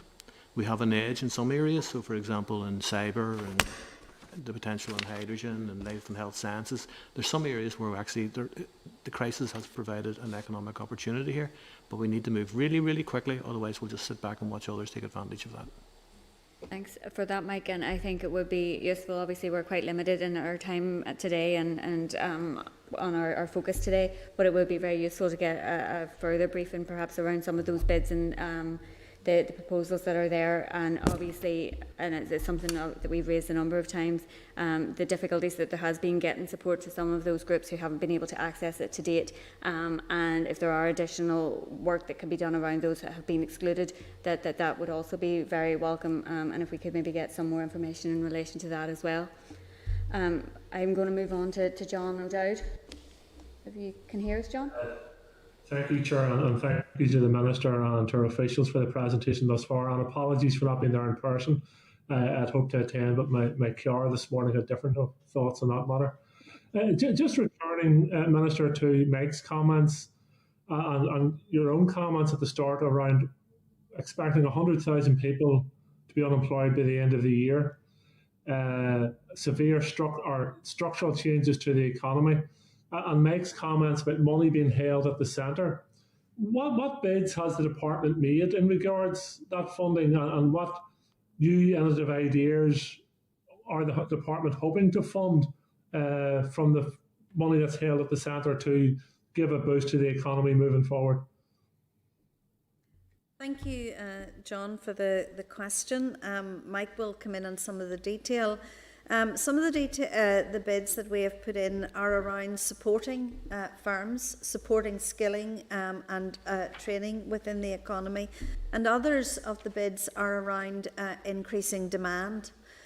So we have some bids in around tourism, which would be things like a voucher scheme to encourage people right through the autumn to support our bed and breakfasts, our hotels, etc.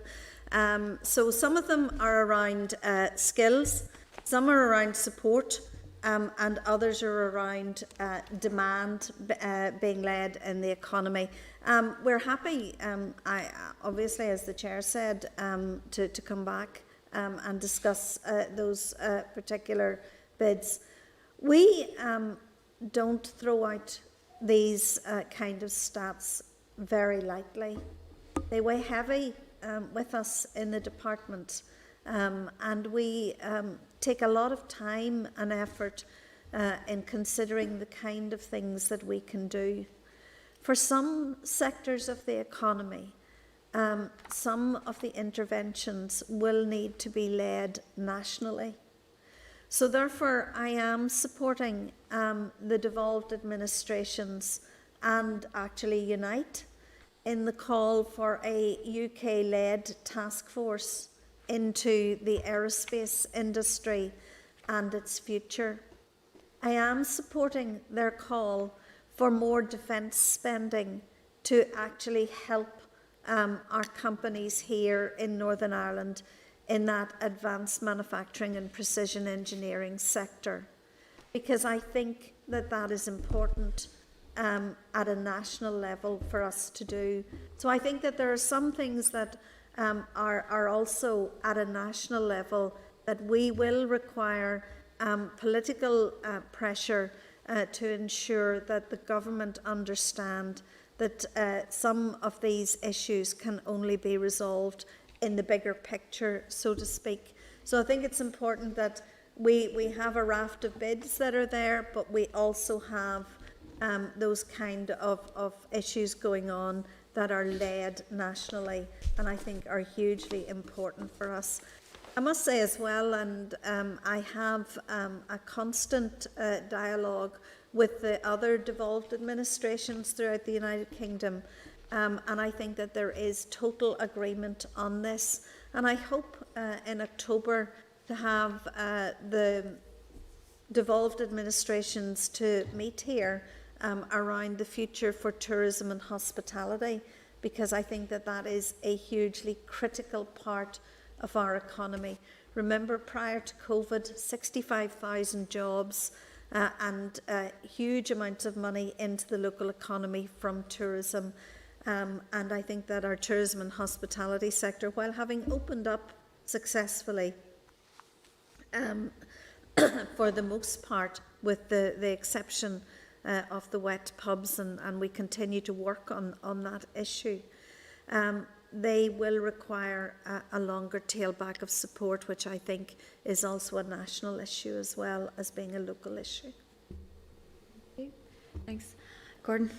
Thanks, Chair, and welcome, Minister. I'm on the back of the grid here today, but I will do my best. But you're very welcome, and your officials, and we're delighted to have you. And I think we do appreciate the quick response you made in relation to the universities and the support for them. Last week we had an interesting discussion on the universities, and I think there are a number of issues that I just want your thoughts on.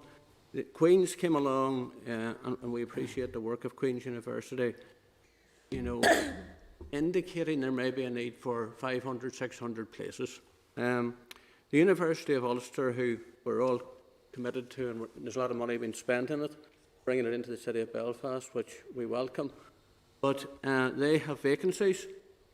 And the further education colleges that we've heard from again today, doing an excellent job, have obviously a number of vacancies, and are keen to promote the whole idea as bringing forward qualifications as part of the universities. So I think the important thing, Minister, is that there's a balance in relation to all of this. and we do recognise the review, I would call it, of the A-level marking system was something that we all welcomed, and the implications of that was talked about extensively last week, and with very little information on it, especially from the department. Could you maybe give us some more information on that and the work that's been done by the department and how we're going to deal with the issue, and has already been mentioned, of the need for additional places for those wanting to get onto degree courses. The second point is briefly, and Mike put it into our minds as he did with some of the other members, is about supporting existing businesses. And my point, I think, and I've made it before, is about Invest NI. With a lot of people employed in Invest NI, it used to be 500-600 people some years ago. I'm not sure how many people now work for it, but it's a huge organisation and does a good job. But I do think we need to keep the focus on job retention within Northern Ireland, and obviously encouraging any increase in jobs.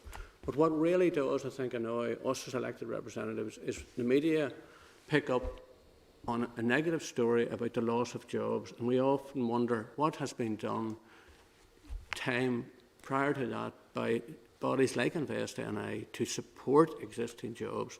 And I do, Minister, think that's critical, especially in the incoming months, as we see, as what has been mentioned about the drop-off of furlough, the return to work, and the loss of manufacturing because of the drop in demand. If the demand is not there for products, there's no need to manufacture. And I do really worry about the return to work and the implications of it in relation to that. Thanks, Minister. That's my 2 points. Thanks, Chair. Briefly. Thank you, Gordon. I'm not going to go through the whole issue of university places again, except to really probably focus in on what I think is the actual nub of your question, which is around that delicate balance that we must preserve within that between the universities in Northern Ireland. I am deeply and acutely conscious of that. In fact, I had a conversation last week with the new Vice-Chancellor of Ulster around this particular issue. However, I mean, I do think that these are exceptional circumstances for our young people. I think they should be supported in their choices, and I'm glad that the Executive has given the go-ahead for us to do whatever we need to do to support young people in their choices in what is exceptionally difficult and exceptional circumstances. And as I've said, I think that those circumstances will impact on the cohort of young people who are coming in to do A-levels this particular year. So I am conscious of that balance, of that delicate balance. I am absolutely firm in my commitment and support, and the support of this department to our universities, and in particular to Ulster University and their 3-campus model. And I have spoken very specifically to the new Vice-Chancellor around how we can support that 3-campus model and that regional model that Ulster has given, and that dimension to education that Ulster has given to us here in Northern Ireland. And that is a conversation that we will have ongoing, and I suppose with the new Vice-Chancellor in place, one that we can have with more certainty in the next number of months. In relation, I will ask Mike to come in relation to some of the issues around Invest NI. But one of the things that I would say, job retention is hugely important in Northern Ireland, as is that quest for new jobs and creation of jobs in Northern Ireland. One of the things that has really heartened me is to be able to go to companies like Nuida, born and bred in Northern Ireland, and expanding with a 20 million expansion and over 200 jobs. Some of the sectors in our economy are doing very well. So that technology sector, that digital sector, has proved to be exceptionally resilient, is creating new opportunities, is taking on new people, And indeed, when I was talking yesterday to some from the sector and to Invest NI, they were saying that one of the selling points of that particular sector for Northern Ireland was its resilience and its ability to adapt and change in the face of the COVID-19 pandemic. And how, for many of those companies, with parent companies in North America, they were able to demonstrate that they had moved to working at home and that they had increased productivity. And that, I think, is a huge plus for the sector. Of course, that could lead us into another conversation around working from home and new methods of working, but maybe we'll take it up another day.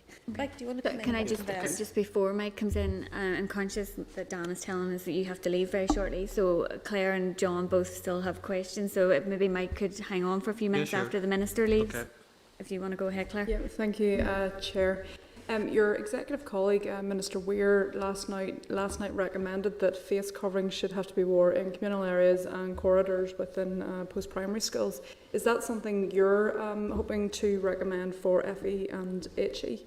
And then further to that, I would also be keen to hear your thoughts in and around supporting students with physical and learning disabilities. I've had a number of parents who are quite concerned that their kids going back to FE, how will they be supported, given the recommendations. And I know we have a report from the FE sector, but I'd be keen to hear yours, because I think, speaking of schools in particular, they need that recommendation coming from above because they themselves don't want to take that responsibility on themselves. So I think that was why it was helpful that Minister Weir made his recommendation last night. Is that something you're considering? Well, we have had a group which with the college principals, with the department and indeed with the trade unions about the safe return to further education, and we've been progressing that step by step. And I was glad that actually further education reopened successfully in the end of June to allow those adaptive assessments to go forward so that young people could get their vocational qualifications and do what they needed to do to progress. I was at the South Eastern College on Monday, and the recommendation of the group is that students should wear masks when they're in the communal areas and when they're out and about in common areas within the colleges, and if they need to and if they want to, within the classroom where social distancing is not at the maximum and optimum level. So we've already put that in place for further education colleges, and we think that that is something. Remember, further education colleges are very different to schools in that they have a much more flexible learning environment. They have a very different age profile of students within the college, and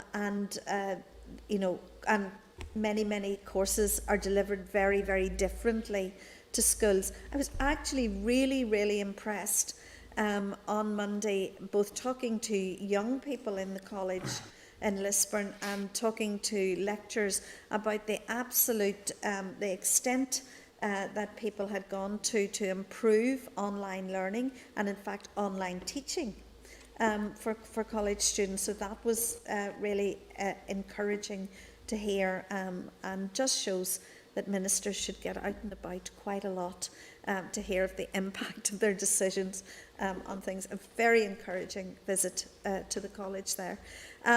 In terms of young people with disabilities, again, it is a very difficult and at times will be an individual issue.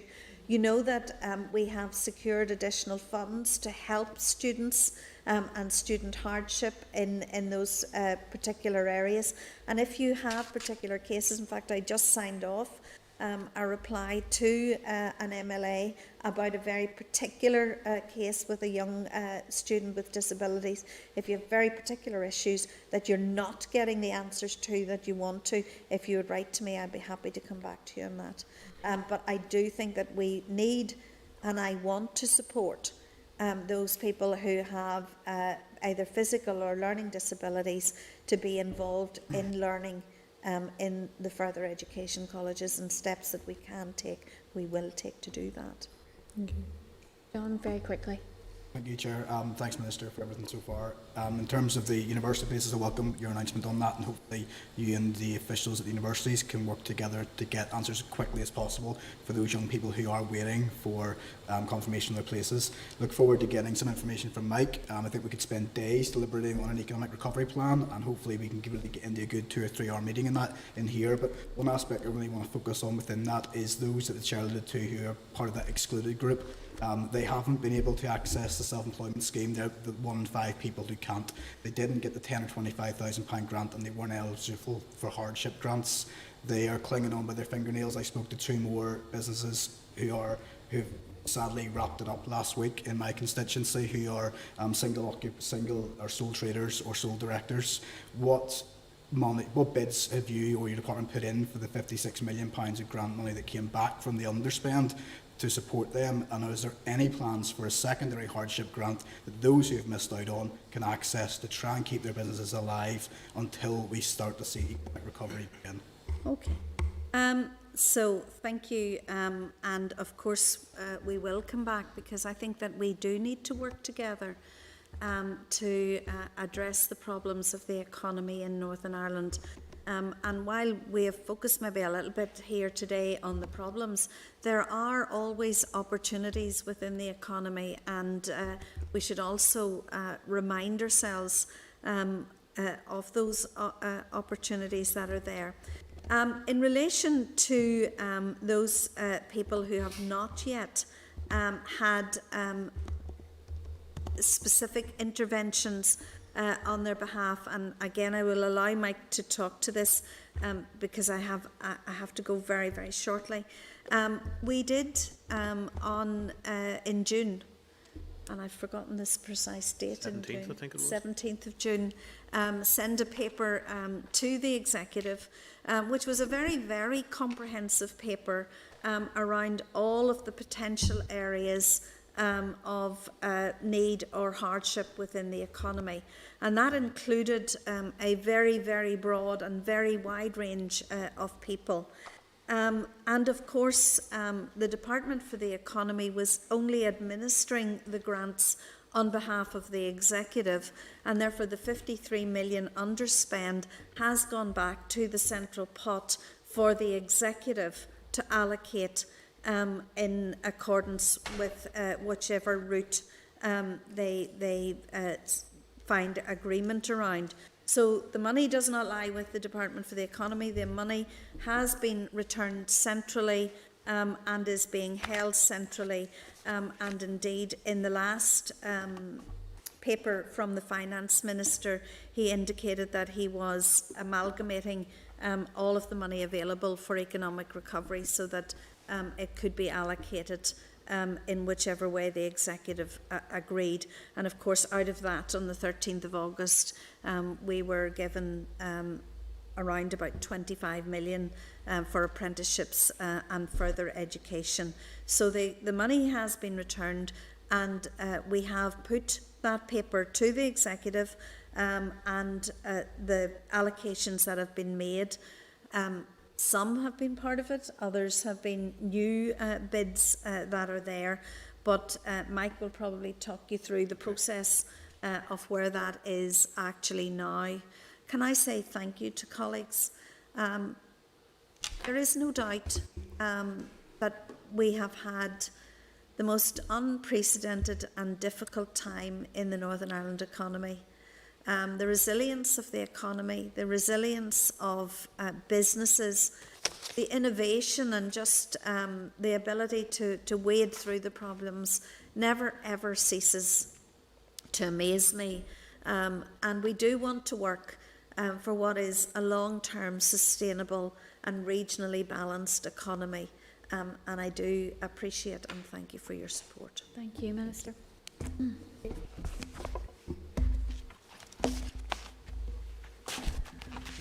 Apologies, this has just been a really busy day.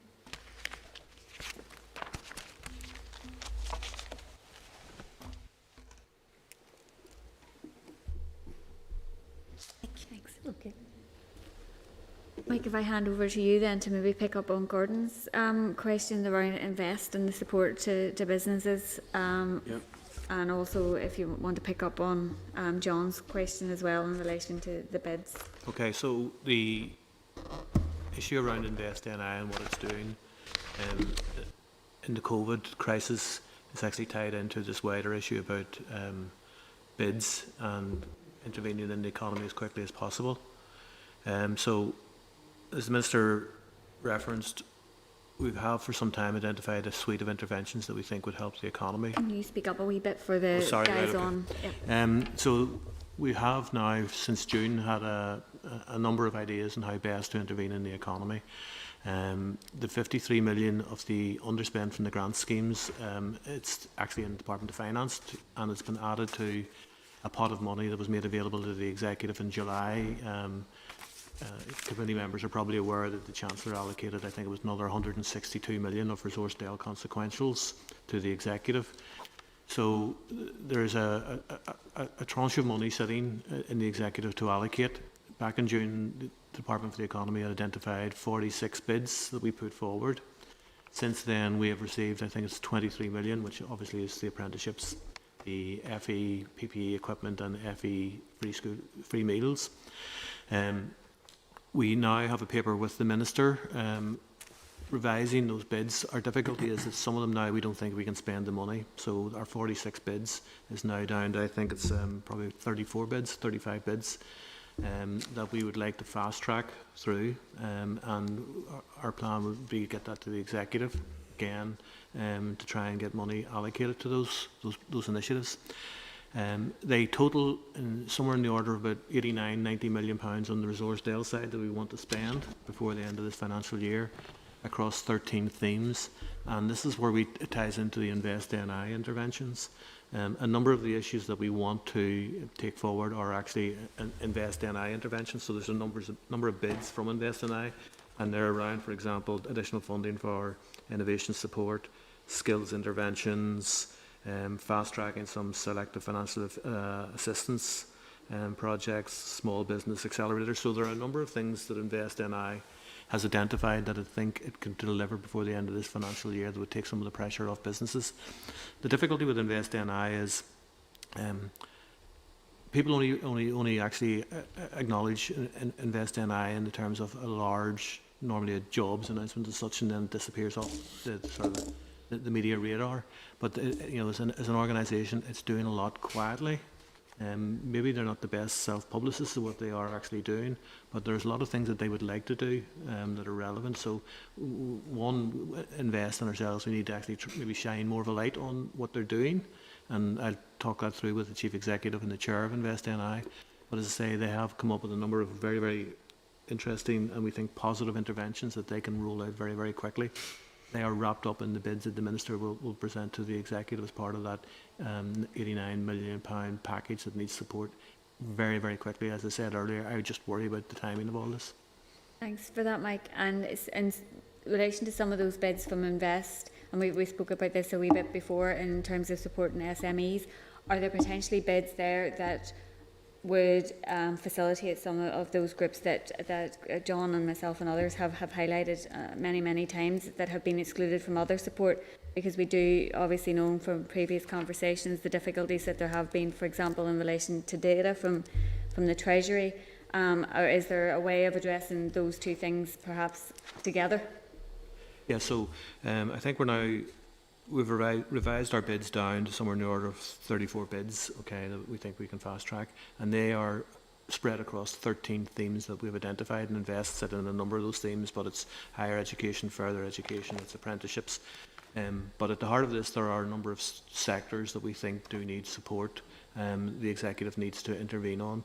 The four that come most obviously to mind are the social economy, childcare, taxis and coaches as a single collective support intervention, and finally tourism.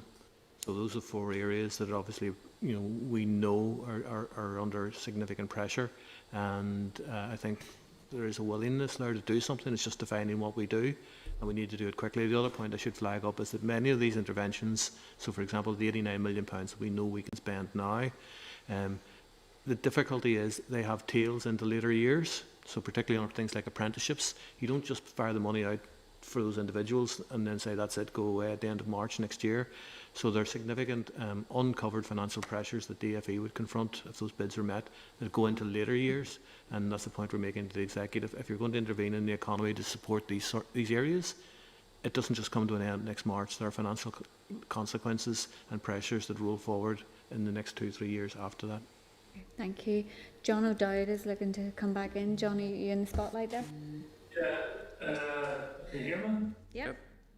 No, thank you. Mike, you've reassured me somewhat in terms of the 4 areas for which you're seeking support for going forward. I was concerned, and you can reflect this back to the Minister, when she answered my question of one of the areas that we're seeking growth in is the defence sector.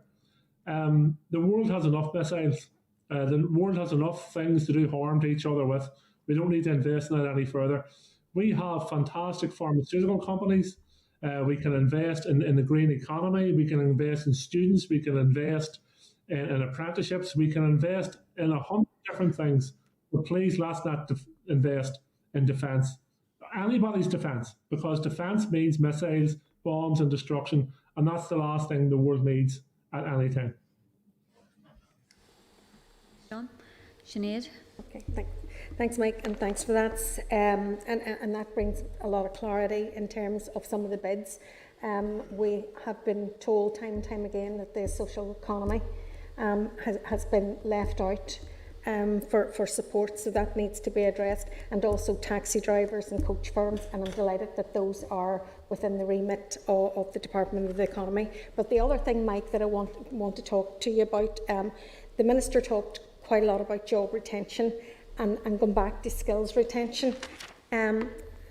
Is your department considering changing any of its current policies in order to support students actually going to university in Northern Ireland, for us to put Northern Ireland first as a place to study? Because I know in other areas, particularly in Scotland, that they support their students to go to places first within Scotland. You know, in some areas they give them bursaries to actually go. We have people that are leaving Northern Ireland, they're getting supported to leave Northern Ireland to go and study in a course in Liverpool while there is a vacancy sitting in either Derry, Coleraine or Belfast, and we're giving them money to actually go and study elsewhere. We should be putting skills first, skills retention first, and giving people bursaries to actually study here, making it an incentive to stay here and study here, and thereby us fulfilling that skill escalator that we will need in order to our recovery, or for recovery of our economy going forward. Are you considering any innovative ideas to help support our students to stay in Northern Ireland? Yeah, well, I'll come back to that point in a second, if you don't mind. Just to clarify, when I made reference to the identified need to support those 4 sectors, that was from the discussions in the executive. I wasn't saying that the department was taking responsibility for administering grants for all 4 of those sectors. So, for example,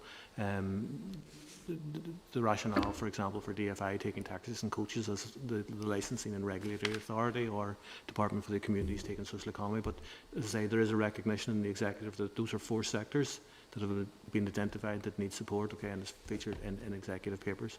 On the point around bespoke, innovative ways to encourage kids to stay here, what I'm actually really interested in seeing is the outworkings of the settlement of how UCAS works out, in terms of how many kids take up places here, where the shortfall in places are across the universities here, to see how many surplus places are left, where are the surplus places, and also how many kids, I think it's somewhere in the order of 30% of our A-level students left. Just to see what that proportion is going forward. But there are a number of initiatives around bursaries, for example, in particular sectors where we're trying to encourage people to stay. So, all ideas welcome, and we are starting to look at things.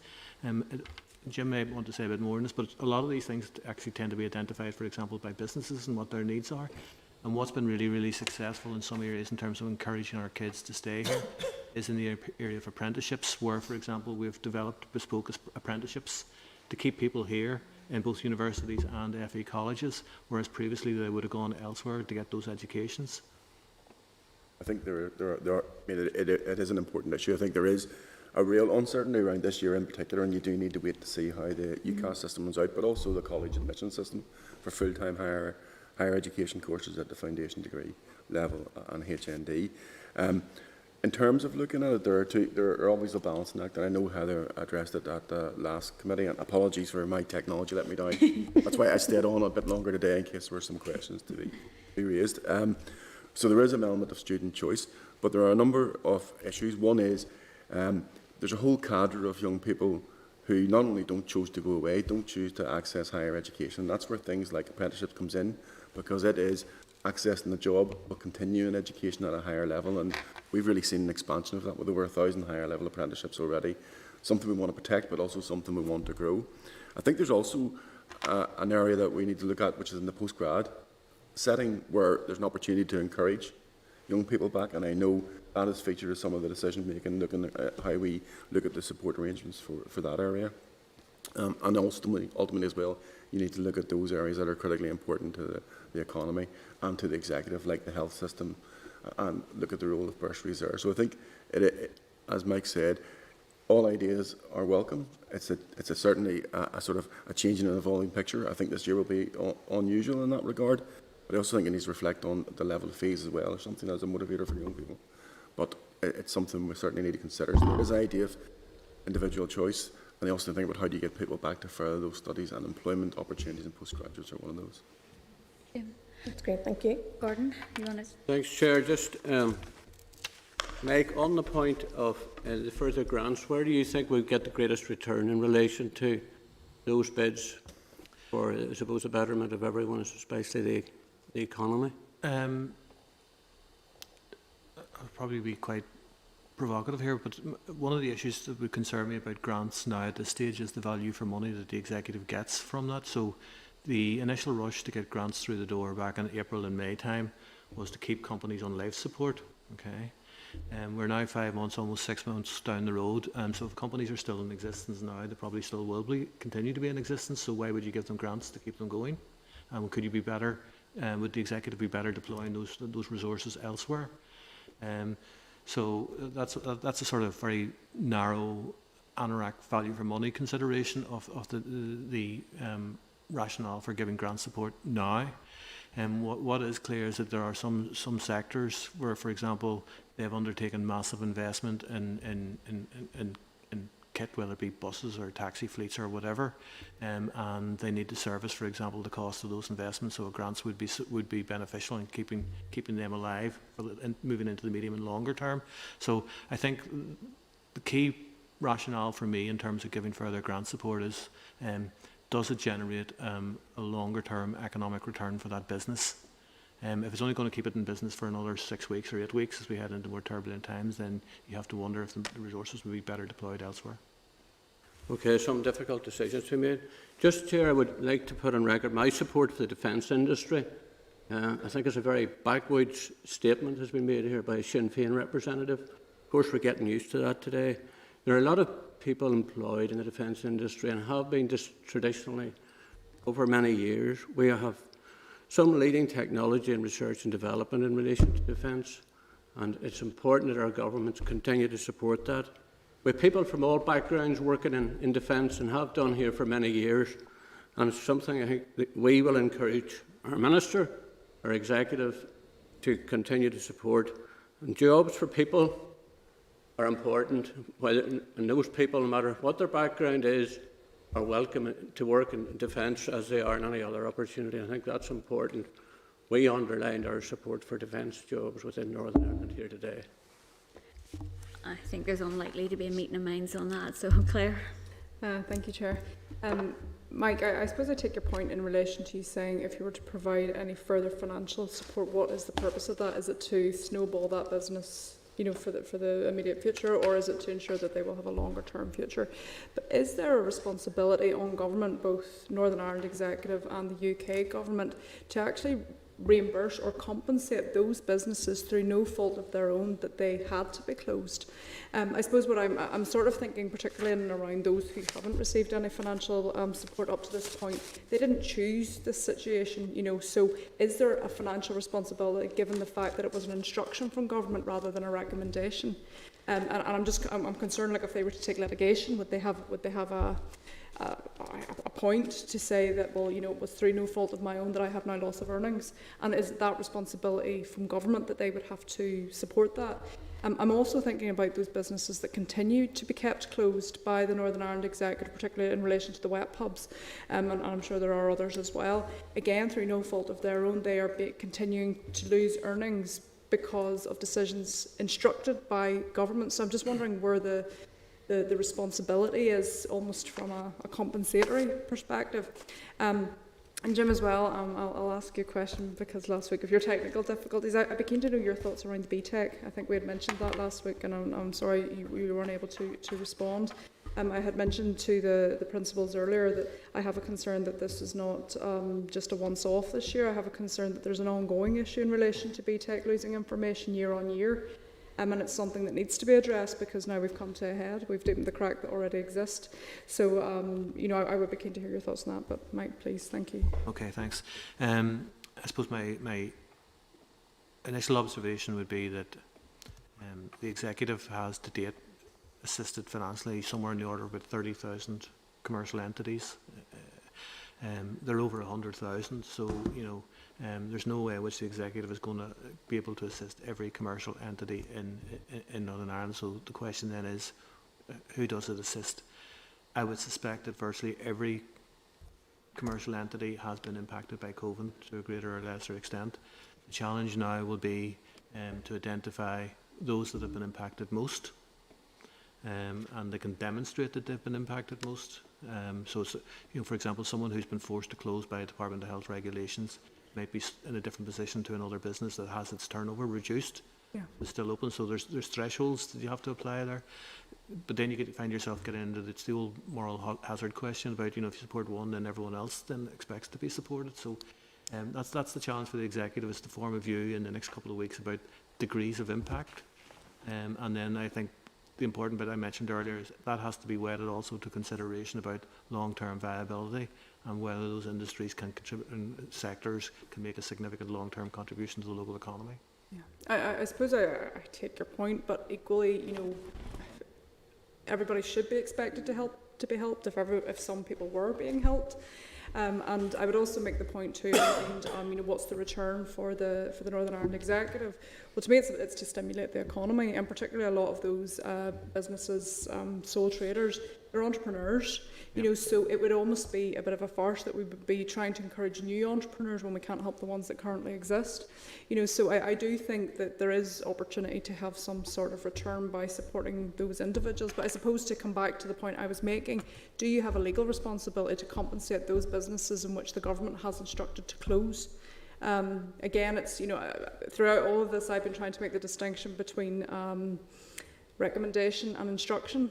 And instruction, to me, puts the financial burden on the person who made the instruction, which is the government in this case. So is there a legal responsibility for compensation for those businesses through no fault of their own that had to close and therefore need to be financially compensated? I would have to take legal advice on answering that question properly, but what I would say, I suspect it's incredibly complex, because it's not just decisions by the executive, it's decisions and consequences of decisions taken in London as well. So I would hazard a guess that it would be a legal minefield, so hence my reluctance to venture into it. Okay, well, I'll look forward to hearing the advice. Thank you. And Jim, in terms of the BTEC? Yeah, I mean, again, apologies for last week. I could hear members and did see them. Yeah, I've had the same problems previously, so it wasn't a subterfuge, just not the answer, just I couldn't answer. In terms of BTECs, I mean, it's useful to say, obviously, vocational education qualifications, similar to general qualifications, a major upset this year. They were not delivered in the way we wanted, and education was interrupted, and as a result of that, the examinations also went into a challenge. To put it in context, there's about 120,000 vocational qualifications taken in the UK. Northern Ireland is about 3% of that marketplace, and there's 84 awarding bodies, of which BTEC, likes of BTEC, Pearson's and OCR are some of the biggest, but they operate in England, Scotland and Wales. So the approach in relation to this year's awards of vocational qualifications was very much driven by the fact that we needed to reflect where the awards were coming from, and that the regulatory bodies and the departmental bodies in those three jurisdictions ensured that there was a commonality of approach, so that the young person got the same qualification that held the same status with everyone they were taking them to. So in terms of BTECs, where the challenge arose, and I'll come back to the there was two real issues. The first issue was around finalising the approach to the award. So BTECs had taken the original position in relation to level 3, with all other vocational qualifications, that they would go out on a centre assessed grade plus a moderation by the awarding body. And the decision was taken that would not reflect the GCSE A-level approach to a certain extent, and that was the approach from the awarding body and agreed by the regulators. And in this instance, the regulators are Ofqual, plus in Northern Ireland CCA and Regulation Wales. And that was on the basis that vocational qualifications are usually delivered quite differently from academic qualifications, in that the student builds up a portfolio of assessed evidence throughout their studies, and that the evidence that the awarding bodies were saying was that there was very little divergence. Some were quoting between 2 and 1% divergence. This compared to 30% divergence we saw between what schools were assessing and some of the academic routes. However, in order to address concerns of fairness, quite late in the day, the awarding organisations, and to be fair, ministers have raised concerns, and indeed departments and regulators saying we want to make sure there's fairness, decided to review their awards at level 3 and level 2 to ensure that they had a similar approach to A-levels and GCSEs, which basically meant where the centre assessed grade was higher than the estimated grade, you'd go to the higher of the two. The net impact of that was that B-level level 3s, which are the A-level equivalents, which were should have gone out when A-levels went out and did go out, but went out on the original approach, were recalled, and those have mostly issued yesterday and hopefully today, and that's taken account of that. So they've moved to the centre assessed grade or the estimated grade, whichever was higher, and I think they're estimated to be very few changes there. So hopefully that will confirm to young people the grades they've got. Where there was a mismatch, hopefully that mismatch will be addressed and they'll allow progression. And mostly in terms of BTEC level 3, that's progression into either higher education, either at universities, but increasingly quite a lot of them consider into HND, HNC level with the colleges. So I know that's been an area of concern. The second, I think, just to give a bit of numbers around that, there's around 2,200 BTEC qualifications. That doesn't mean 2,200 people, because some take more than one BTEC. And the other level 3 would be the OCR, there's around 3,300 taken in Northern Ireland. A lot of them are taken in schools as well as colleges, so it isn't just a college issue. But hopefully those results are coming out this week. Those awarding organisations have talked to UCAS, where it's a where it's moving into the university system, but also colleges are well aware and looking at it. The level 2s were similarly went to go out last Thursday with GCSEs, but most of them are coming out by the end of this week. I think both OCR and BTEC, the big ones operating in Northern Ireland, BTEC by the 28th at the latest, and OCR I think by the 25th, but they've already given centre assessed grades. So again, those young people should get their grades, and they should be treated fairly with their equivalents in GCSE approaches. That was the first problem, and that was sort of hitting everybody, both A-levels, and getting the grades right for young people, acknowledging the fact that this has been an exceptional year. So I think that was important that we did it. All delays were really to be regretted. The second issue you raised was that there was also delays, and there was also awarding organisations, including BTEC and others, who had problems in terms of their awards. They're missing information and redone. That does happen whether there's a pandemic or not, and it isn't always the same awarding organisation. How we operate there and where our responsibility lies with operating through our regulator, and so therefore we will be doing a review of how awarding organisations, particularly in the vocational space, have responded to some challenges and where there were concerns, and be raising that with CCA, who aren't the awarding body here but are the regulator for vocational qualifications. There's a complex picture with paint, but they're the regulator. We don't award them, and we'd be raising those issues and making sure they're resolved at sort of with the awarding organisations directly. I think it does point to the fact that, and this is part of a wider reforms, and I'm sure colleges have talked about it, that in the normal scheme of events, we were looking critically at the vocational education system in Northern Ireland and the qualification systems to take account of the fact that changes are happening across the UK. In particular, at an English level, they were moving towards T levels, and they were also starting to reduce the number of vocational qualifications. That has an impact in Northern Ireland because we're only 3% of the market. So we do need to look at what our vocational awarding system will be moving forward. That's a sort of medium to longer term policy and how that works to underpin our skills system. And I appreciate that there will be a review, and I think that is important because, you know, what I'm hearing in the last number of weeks isn't, I've heard the same criticisms last year and the year before, and I appreciate that mistakes do happen. I appreciate sometimes data does get lost, but I'd be keen to understand how prevalent those issues are, and if they're more of an issue than they should be through, you know, general, you know, kind of mistakes that happen, then I think it's something that we need to address. Can I also confirm, so that the students that are receiving their BTECs either have received it or will receive it in the next number of days, that will be the best grade, whether it's centre assessed or other? Yes, it'll be treated the same as the GCSE approach, so it's the best for either.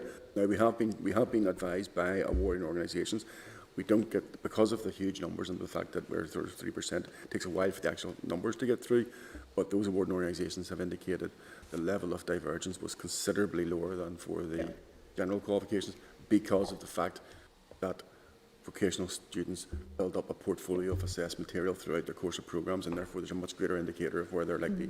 You know, the centre knows where they're going, and it's much closer to what the awarding organisations were coming up with. But again, we'll have the detail behind that, but they will not be treated any differently. Okay, and to supplement that approach with GCSEs and A-levels, there was a robust appeals process in place. Would that be similar with BTEC? There will be an appeals process, and what's happened is obviously there were a lot of appeals about the process.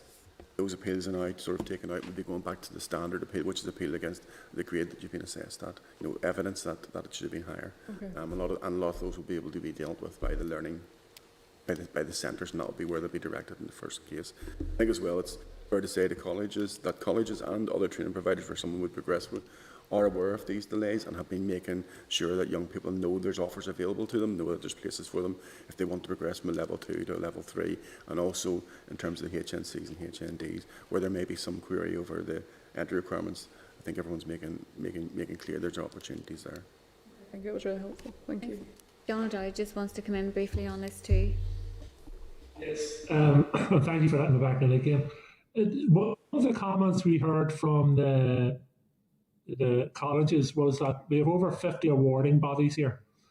Will that be part of the review into qualifications moving forward? They used examples, for instance, in the Basque Country, where they have one awarding body that can react within 13 weeks to the needs of industry by bringing forward a new qualification. Has the department any concerns about the number of awarding bodies we have, and will it be reviewed? I think they were being modest. There's 84 awarding bodies, but there's a huge number of awarding bodies and a huge number of vocational qualifications. And vocational qualifications have recently been there to reflect industry's needs. And in Northern Ireland, they're based on national occupational standards, and they're not in England. So there's been a whole lot of changes to how vocational qualifications are developed in England. Scotland has its own methodology, and Wales, and that itself has necessitated to us to review how vocational qualifications are delivered and awarded in Northern Ireland, in particular how they will meet our needs, because we've set out an agenda that says we want our vocational education system to meet the needs of industry. We've set up arrangements whereby we have 10 sectoral partners working across industry, advising the department on what qualifications should contain, and then we have a process to get that input into the qualifications. And as has been pointed out, that is very complicated, and colleges acknowledge that. It is quite complicated operating the system we have. So I would say we are going to do a quite comprehensive policy piece. No options are off the table. I mean, the system that's operated at the moment has been underpinned by an assumption that there's a huge marketplace for qualifications. There's loads of providers, and therefore they're always eager for business. The fact is, across the UK, that's changing. There's a contraction in the number of qualifications that are being required. UK has adopted a procurement approach, and they're procuring their T levels from specific providers, and that means that the marketplace is changing and some of those assumptions are changed. So that's something we're looking at from a policy level. How do we address those issues, and what would be the best vocational approach in Northern Ireland? And I think nothing is off the table. We have to consider whether we need a Northern Ireland awarding body, whether we partner with other awarding bodies or other jurisdictions. But that's something that we look at. And it's that sort of policy piece that in some ways has been delayed by the need to respond to some of the quite immediate pressures we felt this year and rightly took precedence. But it is something we definitely is on our agenda. Okay, thank you. Thanks. Mike, Jim, both of you, thank you for staying on. We really appreciate it. Mike, can I just ask one final question in relation to the timescales you said about fast tracking the bids to the executive? Do you have a kind of date when those need to be dealt with, or when you want them to be dealt with? No, my understanding is that the Finance Minister wanted to have a paper in September which brought together all the recovery pieces. So there's an issue now as to where TEO is in brigading all the departmental responses to economic recovery together. From a DFE perspective, we think our paper that was published in June, the recovery paper, it can be just cut and pasted into whatever DOF and TEO want to do. But to be blunt, we know what we need to do. We know how much money there is. We just need to get on and start doing things rather than having discussions about it. Okay, thank you. Okay. Thank you.